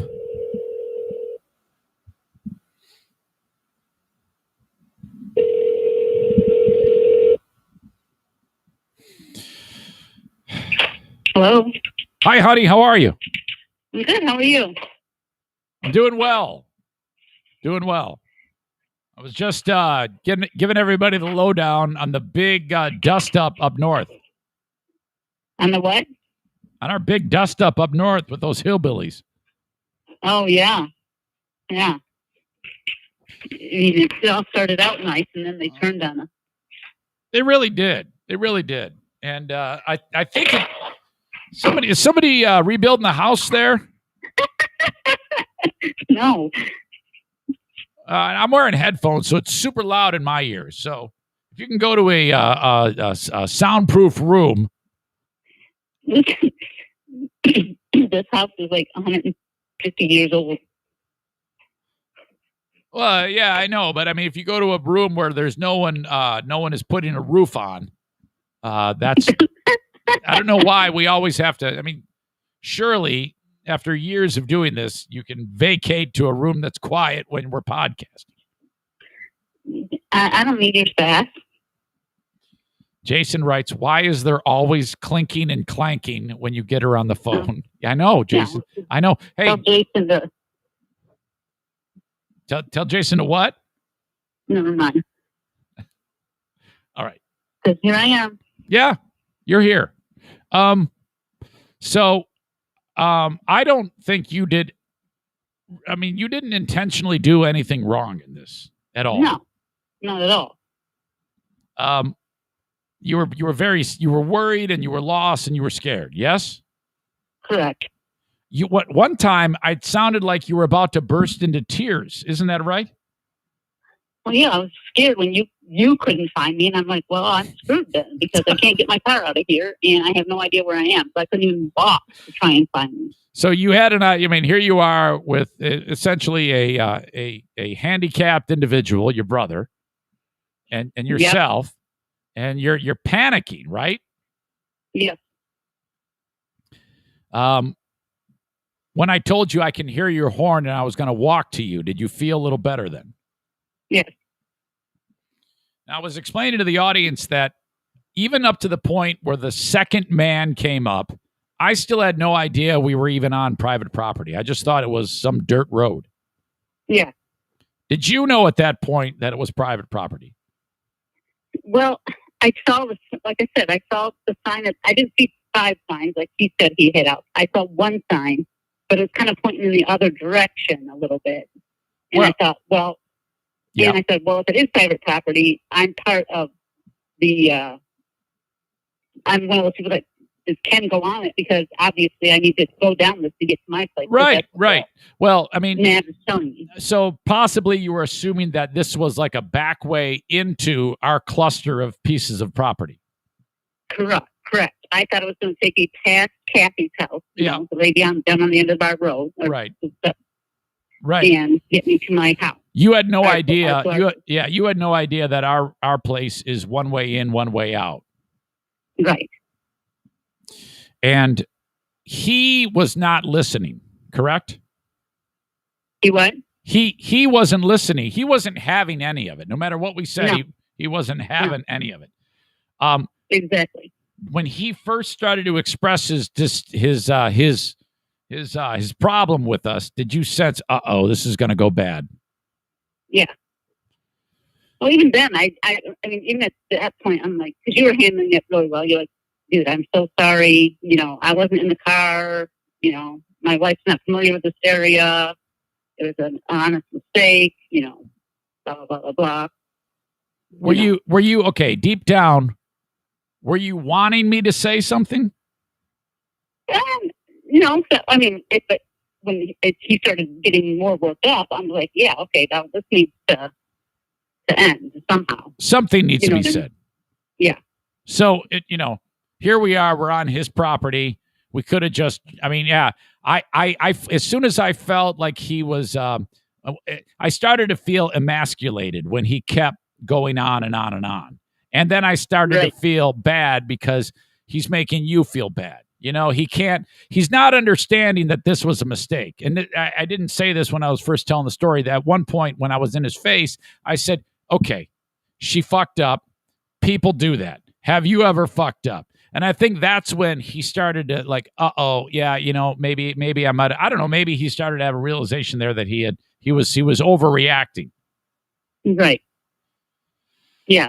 But then the other guy who was being real helpful and nice, he kind of gave me a bad vibe too, because he was kind of, you could tell he was like kind of questioning us, like, well, I've been here since 1957 and I've never heard of where you live. Yeah, he was asking where we were from, and I was explaining, yeah, well, we live just down the road, and we do. And he's like, well, I've never. He thought we were like just going for a joyride, like on the guy's property. He was I'm going behind in my Ford Journey. Yeah, front wheel drive car. Unbelievable. Son of a bitch. Well, so when I started because it was at one point I just had enough, and I said, okay, I got to say something. And I walked away from our car towards where the guy was. Were you like, uh-oh? Yeah. I knew you wouldn't like punch him or anything, but I know you like to, kind of like you did with the guy that he was not picking up our dog poop. Oh, that deal. Oh, yeah, that deal. I had to say something. Which, frankly, you walk up to that danger zone, you have a great potential to actually have somebody take a swing at you. And I'm okay. I mean, that would have been fine. I would have figured it out on the fly, how to somehow get that guy into a rear naked choke or do something like that. And plus we had Mike. You would have gotten involved. I kind of wish it would have happened. Yeah, I don't know if I would have gotten involved with my arm, but I might have temporarily forgot about that and gotten involved. But your brother, what? I said he was going to shit in his hand and throw it at him. Oh my God, he was a nervous wreck. Hey, by the way, remember, I was telling the audience, you were telling me, Eric, you need to have a talk with them about taking a bath. Yeah. Well, as soon as we got in the car, the stench was overwhelming. And so I actually did. After you got out of the car, I said, okay, buddy, listen to me. I hate to just tell you this, but I'm just going to come out and tell you this. You stink. You need to go and wash the essentials right now, as soon as we get back, because I can't, it's too much. And then it's like, holy shit. Why am I, this is so horrible that I have to have this conversation. What is going on? Oh, you get mad? No, I didn't let him, because I just say what has to be said. I go, hey, this is bullshit. I didn't say that. I said, look, we got to take care of this. This is something that has to happen. So when we get back, I'm going to give you a wash rag and a towel, and you got to wash all the essential areas. So then he got done with that. And yes, kind of. I don't know what happened behind the door. He might have just turned the water on. I have no idea. But then I put deodorant on him too. I said, hands up. And he put his hands up like a fucking orangutan. And I put and he had the hair like an orangutan under his arms. And I put the deodorant on him. Then I threw the deodorant in the garbage. Then he goes to put on the old shirt. I go, no. Let's get a new shirt. Let's get a fresh shirt. Oh my God. Oh. love them dearly, and I honestly, and I was talking to the audience. I like taking care of them. I do. Right. But I do not like having to explain to him the importance of hygiene. That is bullshit. No, exactly. And I don't like getting out of my car. I'm even like when I take him to the grocery store or came out for lunch. Like my car stinks. Ugh. And another thing is, yesterday morning when I got up, and I think you were already outside with the dog. I go into the back room where he sleeps, and it looked like he got in a wrestling match with a bear on the bed. Like the sheet was off, in a like a little ball, and the mattress pad was off. Well, I noticed I go. He goes, what? He goes, I don't know what happened last night. And I go, are you that restless? Oh, he does. Like, apparently so. I'm if you notice that the RV moves, like if anybody even gets up in the middle of the night, it moves. I noticed that you barely move, and it will move. Yeah. And so I noticed it was rocking. So maybe he was pounding his putt or something. Oh my God. Okay. I don't know about that. Sorry. So yeah, okay. Yeah, it's and then when we're driving, he can't stop fidgeting. He's just constantly moving. It's like, dude, sit still. Just fucking sit there. Oh, oh my God. I'm not trying to be funny about this because you know my passion for people with autism, and I teach them. But I think he's 6 years old, but I think he has autism. I'm not kidding you. That he's too old that they wouldn't have been able to diagnose him back then. Wait a minute. This is I'm not kidding. We have never discussed this. Huh? We have never talked about this. What? I know, but I just thought about it this past week, and just observing some of his how he does things, and Wow. And the way he does things is so weird. Like even like with something simple as opening his beer can. So he opens his beer can, and then he sets it down next to him, and the mouth part is facing away from him. So instead of just setting the mouth part facing him to in the beginning, he sets it down and then he twists it, like he turns it, so that it's facing him. You know what I'm saying? Rather than setting it down with it facing him, he sets it down and then turns it. Yeah. Are you talking about, so does a person with autism, I'm speaking to you almost like in an interview setting with an expert, expert that because you work with autistic people, is it about ritual or habit? Yeah, a lot of them are just very like, a lot of times it's like a ritual. Everything has to be just so. They do things a certain way. Yeah. And, That's interesting. It's funny. As I asked that question, Kathy is listening on the live stream. She wrote the word rituals. Yeah. And that would explain, if that were the case, the kind of like the ritual in the morning that we've talked about, the various things, those nuanced ice in the water bottle, and then all that stuff, which is boring, but it does happen every single day. Yeah, and everything on that little table that he sits by, everything on that table has to be set up a certain way. His coffee has to go in a certain spot. His water has to go in a certain spot. His trail mix or whatever he eats has to go in a certain spot. His napkin, his remote. Wow. Yeah, it's interesting. It is interesting, and I think outside of this conversation, that's as far as it goes, because at 60 years old and he is adapted. Right. And if you notice, when we first started the idea of him going up north, he wasn't really receptive to that because that's kind of different. And then now he has rituals up there. Yeah. That he's comfortable with. Right. Wow. Exactly. Man. Okay, I'm going to go have a cup of coffee now. I just got up. Yeah, okay. Thank you. I love you. I love you too. I'll see you tomorrow. Tomorrow's a big day for you. Tomorrow, oh my God, it is a big day. Tell everybody why. Tomorrow is birthday. My birthday. Yes, holy crap. Your birthday. Yes. 51 years old. Oh, man, that's awesome. Okay. Okay, Yeah, thank love you. Okay, I'll talk to you. Bye-bye. Goodbye. Yep. Well, that's a news flash. Sarah writes, everything is done in the same order every time. If one thing is out of place, look out. Yeah, boy. Kyle writes, autism is similar to OCD. Everything is done in a routine. Steps 1, 2, 3, and it's awful if you forget one step. Yikes. Here be Rabbit. Oh, God. Now they're analyzing the anomaly that is the NFK. Kevin is from a different planet. You can't explain his behavior. Well, I hope that the ritual, he adds steps like washing asshole. That would be excellent. I need to bring in one more individual here. And I can't guarantee you that I'm going to get this next one. My world famous brother-in-law, Mike.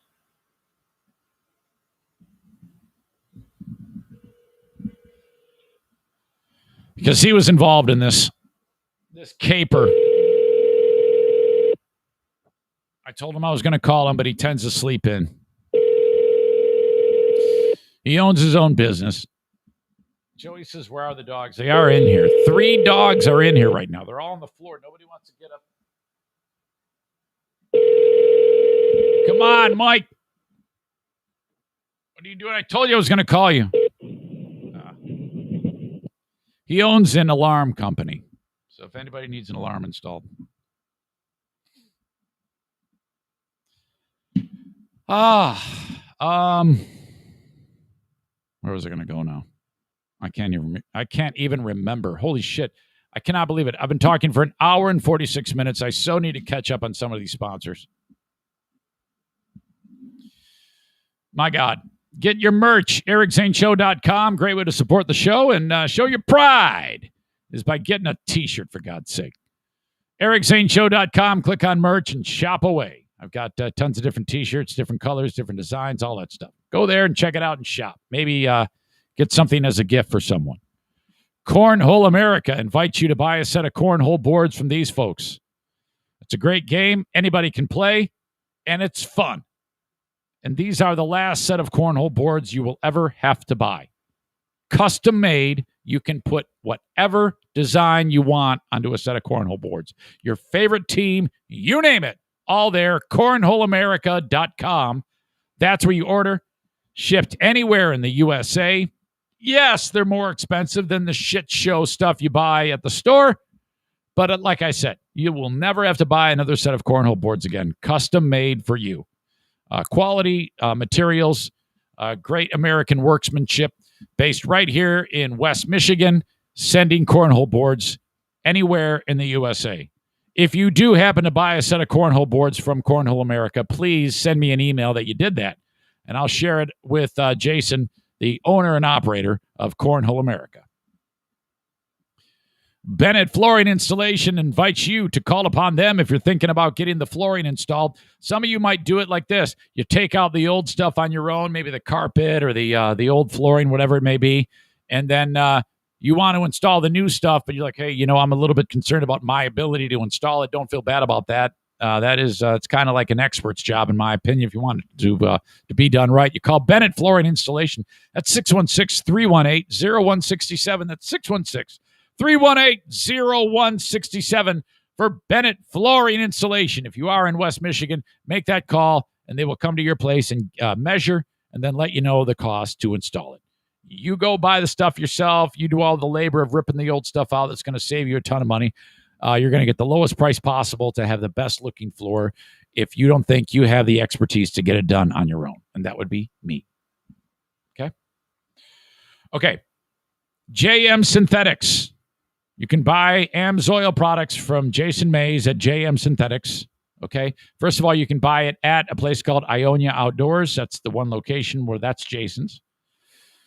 Or the best way to do it is go to jmsynthetics.com, figure out what you want to buy, and then call them, 616-747-0233, which, by the way, I need more oil, Jason. I got to get a case of oil for the truck. I got to get another filter, and I need some lawnmower oil because the lawnmower up north at Fear Bunker North, I need to change the oil on that thing, so I'm going to just call you up, and then you send it to me, and then that's it. Now, you can order it from the site, jmsynthetics.com, if you want, but it helps Jason the most if you call him and tell him what you wanted. I know that that's a lot of steps in this, but, that's how it works best for him. And, when you help out the sponsors, you are helping me out. So I really, really appreciate if you've reached out to Jason in the past and bought things. Just keep doing that, or if you've never done it before, please consider it. And it helps. So thank you so much, Jason. Thank you to you for banging on his door. Quality AMSOIL products, the best in the business. Seriously, better than anything else you can buy. And at jmsynthetics.com. I got to show you guys something here. Lisa says, looking at getting a cornhole set, trying to decide what design. Not sure if I want to shoot at Eric's ass or not. If you want those cornhole boards, when you get to their site, search Eric Zane Show, and my boards will be there, and you can buy those. Or just get a logo. Just grab one of my logos, or if you want me to send you one, Lisa, I'll send you one, and you don't have to have my asshole. It's not really my asshole. It's me bent over with my hair dyed. Dean is celebrating a birthday? Oh, my God. I probably knew that. 55 years old for boring Dean. Jason says, I want to go fishing with Charity Scam Mike. Oh, you would love that. We had a fish fry like you wouldn't believe. He had caught a bunch of walleye in Lake St. Clair, and which is a very clean lake, I was learning. Mike knows his stuff. I guess that whole lake empties and refills. Well, I mean, it's constantly refilling and emptying, like in a day. Very, very fresh water.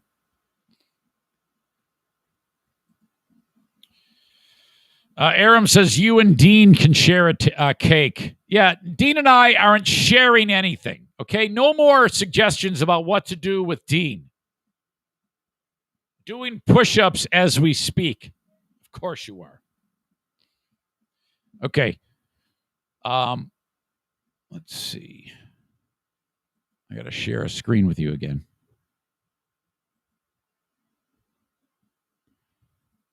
So,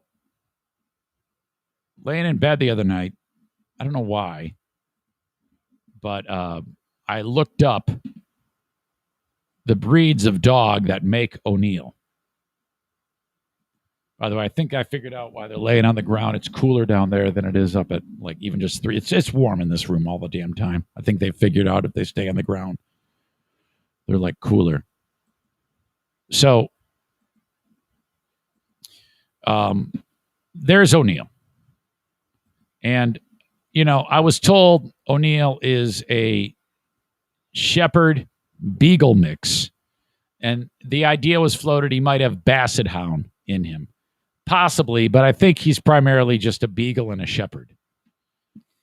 Now, 5 years ago,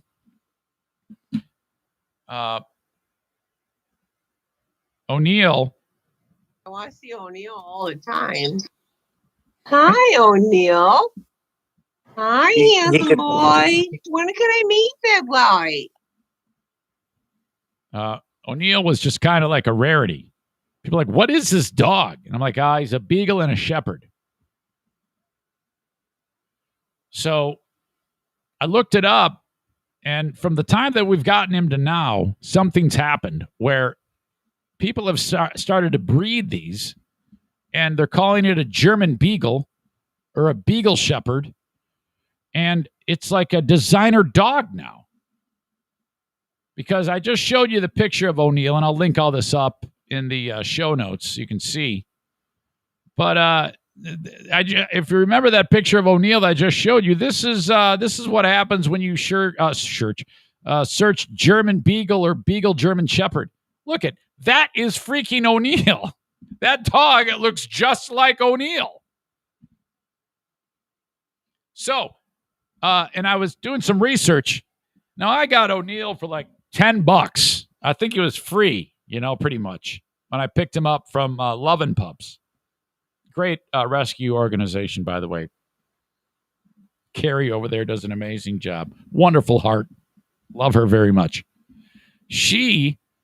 That was a crazy story because I'm walking through the radio station at BBL, and all of a sudden around the corner, there's Puppy O'Neill. And I'm like, well, that's my dog. I am going to adopt that dog. And she goes, but you got to sign up just like everybody else and apply. She's like a real tough ass. I'm like, yeah, fucking I will. All right, don't get mouthy. So I ran home, immediately filled out an application. I said, I want this dog. I call her up. She goes, yeah, I see your application, but I got to come inspect your yard. I go, yeah, that's right, big mouth. Get over here. Get, you tough-ass idiot. Get over here, and I'll show you my yard. So I showed her. We got this kennel in the back. I go, what do you think of that? That's freaking. You got to cover this hole up. None of my puppies are going to get stuck in the fence. I go, hey, fuck you. I'll fix it. So I fixed the damn fence, and she goes, all right, you can have him. She brought the dog over, Puppy O'Neill. I go, get the fuck out of here. Get the dog. Off we go. And now, the rest is history. Hey, buddy. Hey, I'm talking about you. What are you laying on the ground for? What are you doing? So, all right. In that time, this dog has become a designer dog, and you can buy a German Shepherd. I'm sorry, a German Beagle or a Beagle German Shepherd. They charge $450 to $1,000 for these dogs. The friendly and energetic Beagle mixed with German Shepherd. German Shepherds are known to be one of the smartest and most agile working dogs. Has created the friendly, and then it says intelligent Beagle Shepherd. These two dogs are both incredibly smart, love attention, and need a significant amount of exercise. The Beagles, of course, are hounds and often compared to other hound breeds. They have the expert ability to track scents for miles with their impressive nose. Well, let me tell you something. That's true, because he can smell a fresh pile of shit from forever away and then run over to it with great speed and agility and then eat it faster than anybody. It doesn't say anything about that, though. Excuse me. The German Shepherd is one of the most effective working dogs around. It's hard to find a better herder than the Shepherd. Both dogs are quickly trained and mild-tempered, so they are great for first-time dog owners. Beagle Shepherds can get quite large, but can function in both an apartment or a home as long as they get enough exercise. They're quite excitable, enthusiastic. I'll say you'll be running after them all day trying to keep up. Could this fantastic big dog be the perfect fit for your family? Let's find out. So then they kind of talk a little bit more about that. But yeah, so O'Neill, not exactly the tallest dog, but he's 70 pounds and extremely loving. But I had no idea this dog is like a designer dog now.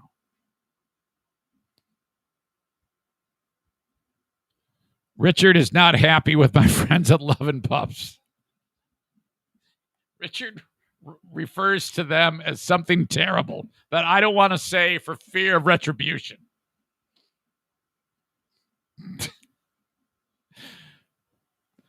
Kyle writes, does his diet include eating dog shit? Does its diet? Well, no, it's just him. Here be Rabbit says you better stud O'Neill out. No, I think we got him neutered. I'm pretty sure. Sorry about that, buddy. Richard, if you're not happy with my friends at Lovin' Pups, I'm sorry about that. You can always call Harbor Humane. The multi-talented Allison over there. I love Lovin' Pups. I have nothing bad to say about them. If it weren't for Lovin' Pups, I wouldn't have O'Neill.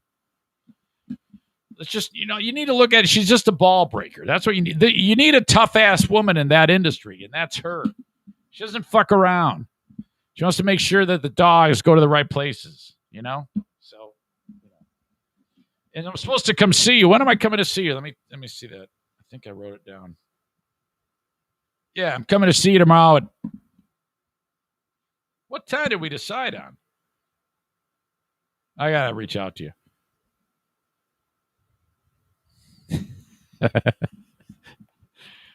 I have you down for 10 o'clock tomorrow, but I know that's not right. 10 a.m.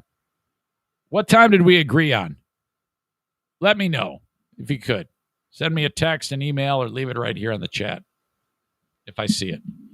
If you leave it on the chat, send me an email, or I'll just reach out to you. Richard's an artist. He's one of my great sponsors, and his marketing is different than some of the traditional marketing. We're relying on the Facebook audience, and I'm going to go to his place and shoot a video and we'll do it. We'll do it live tomorrow evening. What time did we decide on? You know when I said time, that means like what time? Tomorrow evening doesn't narrow it down for me. The actual time of day. So I'm going to go there and hang out with him, and I'm going to share with you some of the fun things he's doing. He's entered a piece of work into Art Prize this year, which I'm stoked about. Oh, shit, I got to wrap this show up. I'm so late. Okay, sorry about this.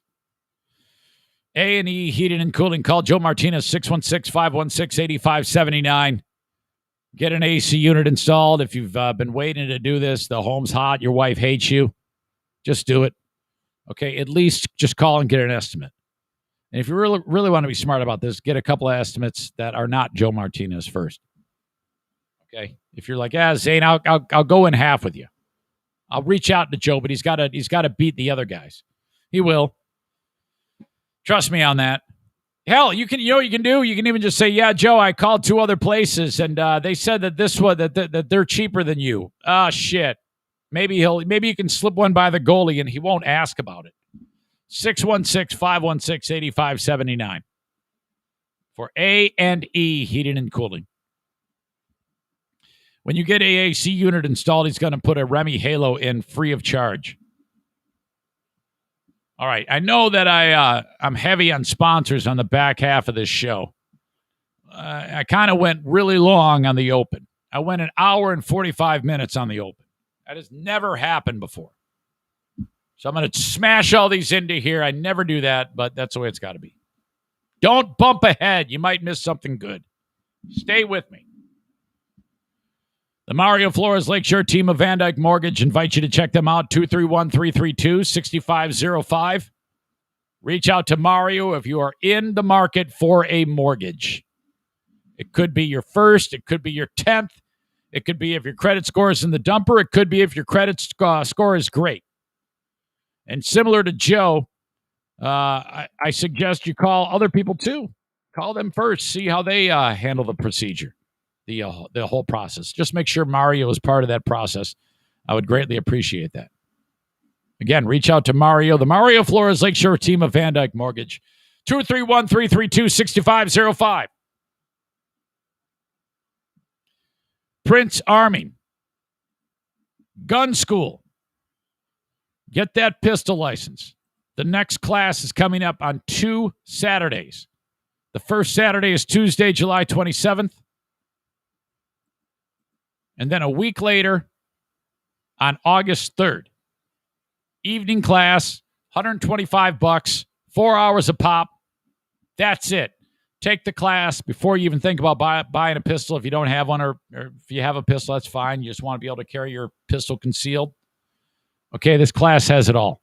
Everything you need to get that certification and have the right certification, because you've taken the class. You take that certification to your county in Michigan, and then you apply for your pistol license. The class costs you $125. More information, princearming.com, or on the Prince Arming Facebook page, which you can get to by clicking on the Prince Arming logo at ericzaneshow.com. Okay, again, I apologize for cramming all these sponsors in here, but that's the way it's got to be. My friends at Blue Frost IT, thank you to Alan and Ashlyn for being on board with the show. 616-200-8550. Blue Frost IT, the managed IT service provider for the show. If your business has tech, which I'm sure you do, I mean, unless you're like Amish, you may need that tech service. Okay, Blue Frost IT. Send them an email as well. info@bluefrostit.com. If you're looking to move the office or retrofit the office with all new tech, this is who you call. Reach out to them for a complimentary consultation. That doesn't cost you anything. Just say, yeah, we use this, we need this. He's talking about graphics cards you might need. You might need this for your network. You might need printers. You might need monitors. You name it. Just bang on their door and have them do it. Okay? If you do it, you're going to probably buy more than you need or not enough than you need. And then you're like, oh, God, I did it all wrong.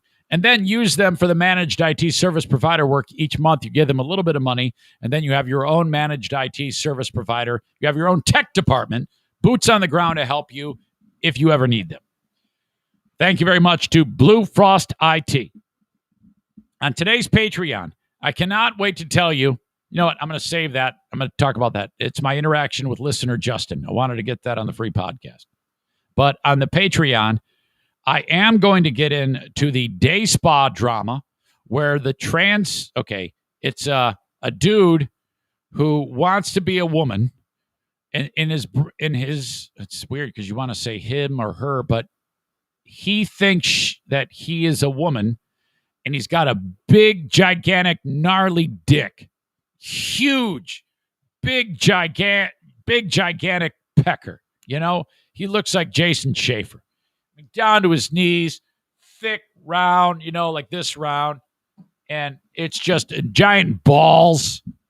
And he walks into the day spa somewhere in California, the Wee Day Spa, and goes into the women's area. And there's like kids, all these rich fucking kids and rich women are walking around in their robes or nude, getting like massages. And this dude just goes and says, "Yeah, I'm a woman," and actually believes it's a transgender person. It isn't just some guy beating the system to walk around naked in front of chicks. It's a dude who identifies as a woman who walks in there. It's like, look at his dick. And it's just walking around with this big floppy swinging dick in front of kids and chicks. And oh, fuck. This has turned, and now it's turned into a fight. Like, there's like violence over this. Holy shit. We're going to talk about that on the Patreon. We also have to update you on Gwen Berry, the hammer throw idiot, who it's getting bad for her. It started out with her being pissed off that they were playing the anthem in the Olympic trials. She finished third in the hammer throw, so she makes the Olympic team. And she acted like an idiot, looked away from the flag, put a black activist T-shirt on her head, sticking her hip out, you know, looking all annoyed. She says they did it on purpose and it's terrible. And we went over bit by bit on the Patreon about how the national anthem is not racist. If you think that, you're stupid. You are stupid. I broke it down bit by bit. I read over that thing word for word with all of the way Francis Scott Key wrote it back in 17 whatever. On board a ship watching a battle break out. Actually, it was, I think, in the War of 1812 is what we discovered when he wrote it. And he used the word slave, but idiots like Gwen Berry think he's saying, yeah, let's go kill some slaves. That's not it at all. If it ended there, it would just go away, and I think it provided for an interesting story for the Olympics. This I now know her name. Well, her tweets have come back to haunt her. And so now she's kind of an asshole. So we're going to break that down. And I do need to talk about Mattis Kivlenieks. Holy shit. Oh my God. Mattis Kivlenieks is 24-year-old, he was 24-year-old goaltender in the Columbus Blue Jackets system. I've seen Mattis Kivlenieks play hockey. I think I must have seen him as he's a prospect. He's only played a handful of games. He's dead. Something terrible happened to this guy. It was just a really, really bizarre story. Unbelievable that it happened. We're going to talk about all this stuff in the Patreon. And we have the asshole of the day coming up in just a minute. So send your nominations. Who do you think is the asshole of the day? Okay? Leave it in the live stream comments. Could it be the NFK? I don't know about that. I don't know if I can't. Though I don't understand. What's the matter? You got to go potty? Oh, really? I'm almost done.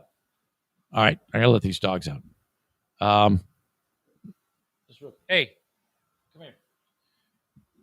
Say hi to these people. can't see him. Listener Justin up north lives in Charlevoix, Michigan. He is awesome. He signed up on Patreon. So I usually like to say a word to people when they sign up on Patreon. Like, hey, oh my God, thank you so much. And then we got to talking. He goes, hey, I'm going to be in Grayling visiting somebody. And I go, well, I'll tell you what, when I get into town, like at the, I gotta run an errand out. Let's say hi to each other.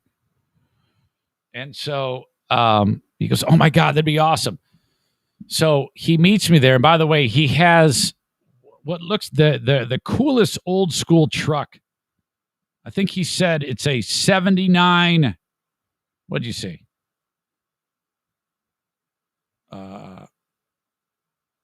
Orange and white 79 square body GMC. It's awesome. He said, yeah, I kept hitting deer in my new truck and costing me a ton of money. So I got rid of this one and just bought this one. And he welded onto it this big giant iron thing on the front that you'd see like a cop have as the almighty immortal Adam Goldstein joins us. Hey, Adam, how you doing, buddy? Adam does a great show on YouTube where he rips the shit out of Opie and John and those guys. It's very funny. Another very talented person who has no radio experience, just kind of started doing it on his own. And he does a great job. Check him out on YouTube. That's Adam Goldstein TV. Thank you, Adam. So he pulls up at the local store that we're in, and he comes driving up. And what I found interesting about this is this guy, he has not listened to me on the radio at all. And this is really, really cool because when you're trying to build a podcast, when you're a show like mine, you're first of all, you start off with the residual radio audience and then just kind of hope that people catch on. Well, he's one of these people who had no idea that I was on the radio. He had a friend who also listens, introduce him to the podcast, say, hey, listen to this guy. He's an asshole. He's hilarious. So I think you'll like him. That's how Justin up north found me. And he goes, yeah, and I just found it hilarious. So here I am. And so there we are face to face in the parking lot. And he goes, hey, isn't it the NFK's birthday? And I'm like, yeah. So he stopped and got a 3-pack of Copenhagen Grizzly long cut wintergreening for the NFK. And I'm like, that is so cool, man. So it was nice to meet him. Thank you very much, Justin, for listening and being part of the podcast and being on board on the Patreon. I really, really appreciate that. So there you go. Asshole of the day. Who is it going to be? Yeah, shit. I feel like Stuttering John with his green screen falling. Did you see that, Adam? Oh. You see Opie make fun, or Anthony make fun of it? It was incredible. All right. Yeah. I'm getting a lot of suggestions for the asshole of the day. Who could it be? When we last did this show, it was Bill Cosby. Which that is, I still cannot believe that. What the hell? Oops. I think I just almost ran over O'Neill's foot.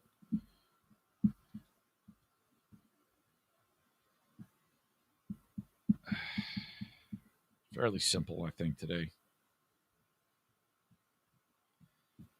Todd and the hillbilly asshole for what happened with my wife when she accidentally wandered on the frickin' private property. Awful. Congratulations. I would, if I had, I'm sure that these assholes don't have the ability to hear the show online because the only way to get the information to them that they're assholes is by banging on the door and leaving like a CD or maybe even an 8-track tape in between the screen door and the front door and say, yeah, listen to this.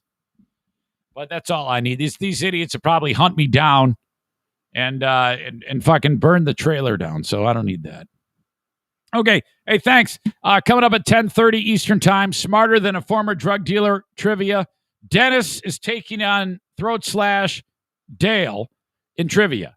Okay? So that comes up then. You guys are great. I appreciate you. We'll talk to you down the road. Thank you so much. Till next time. Bye-bye.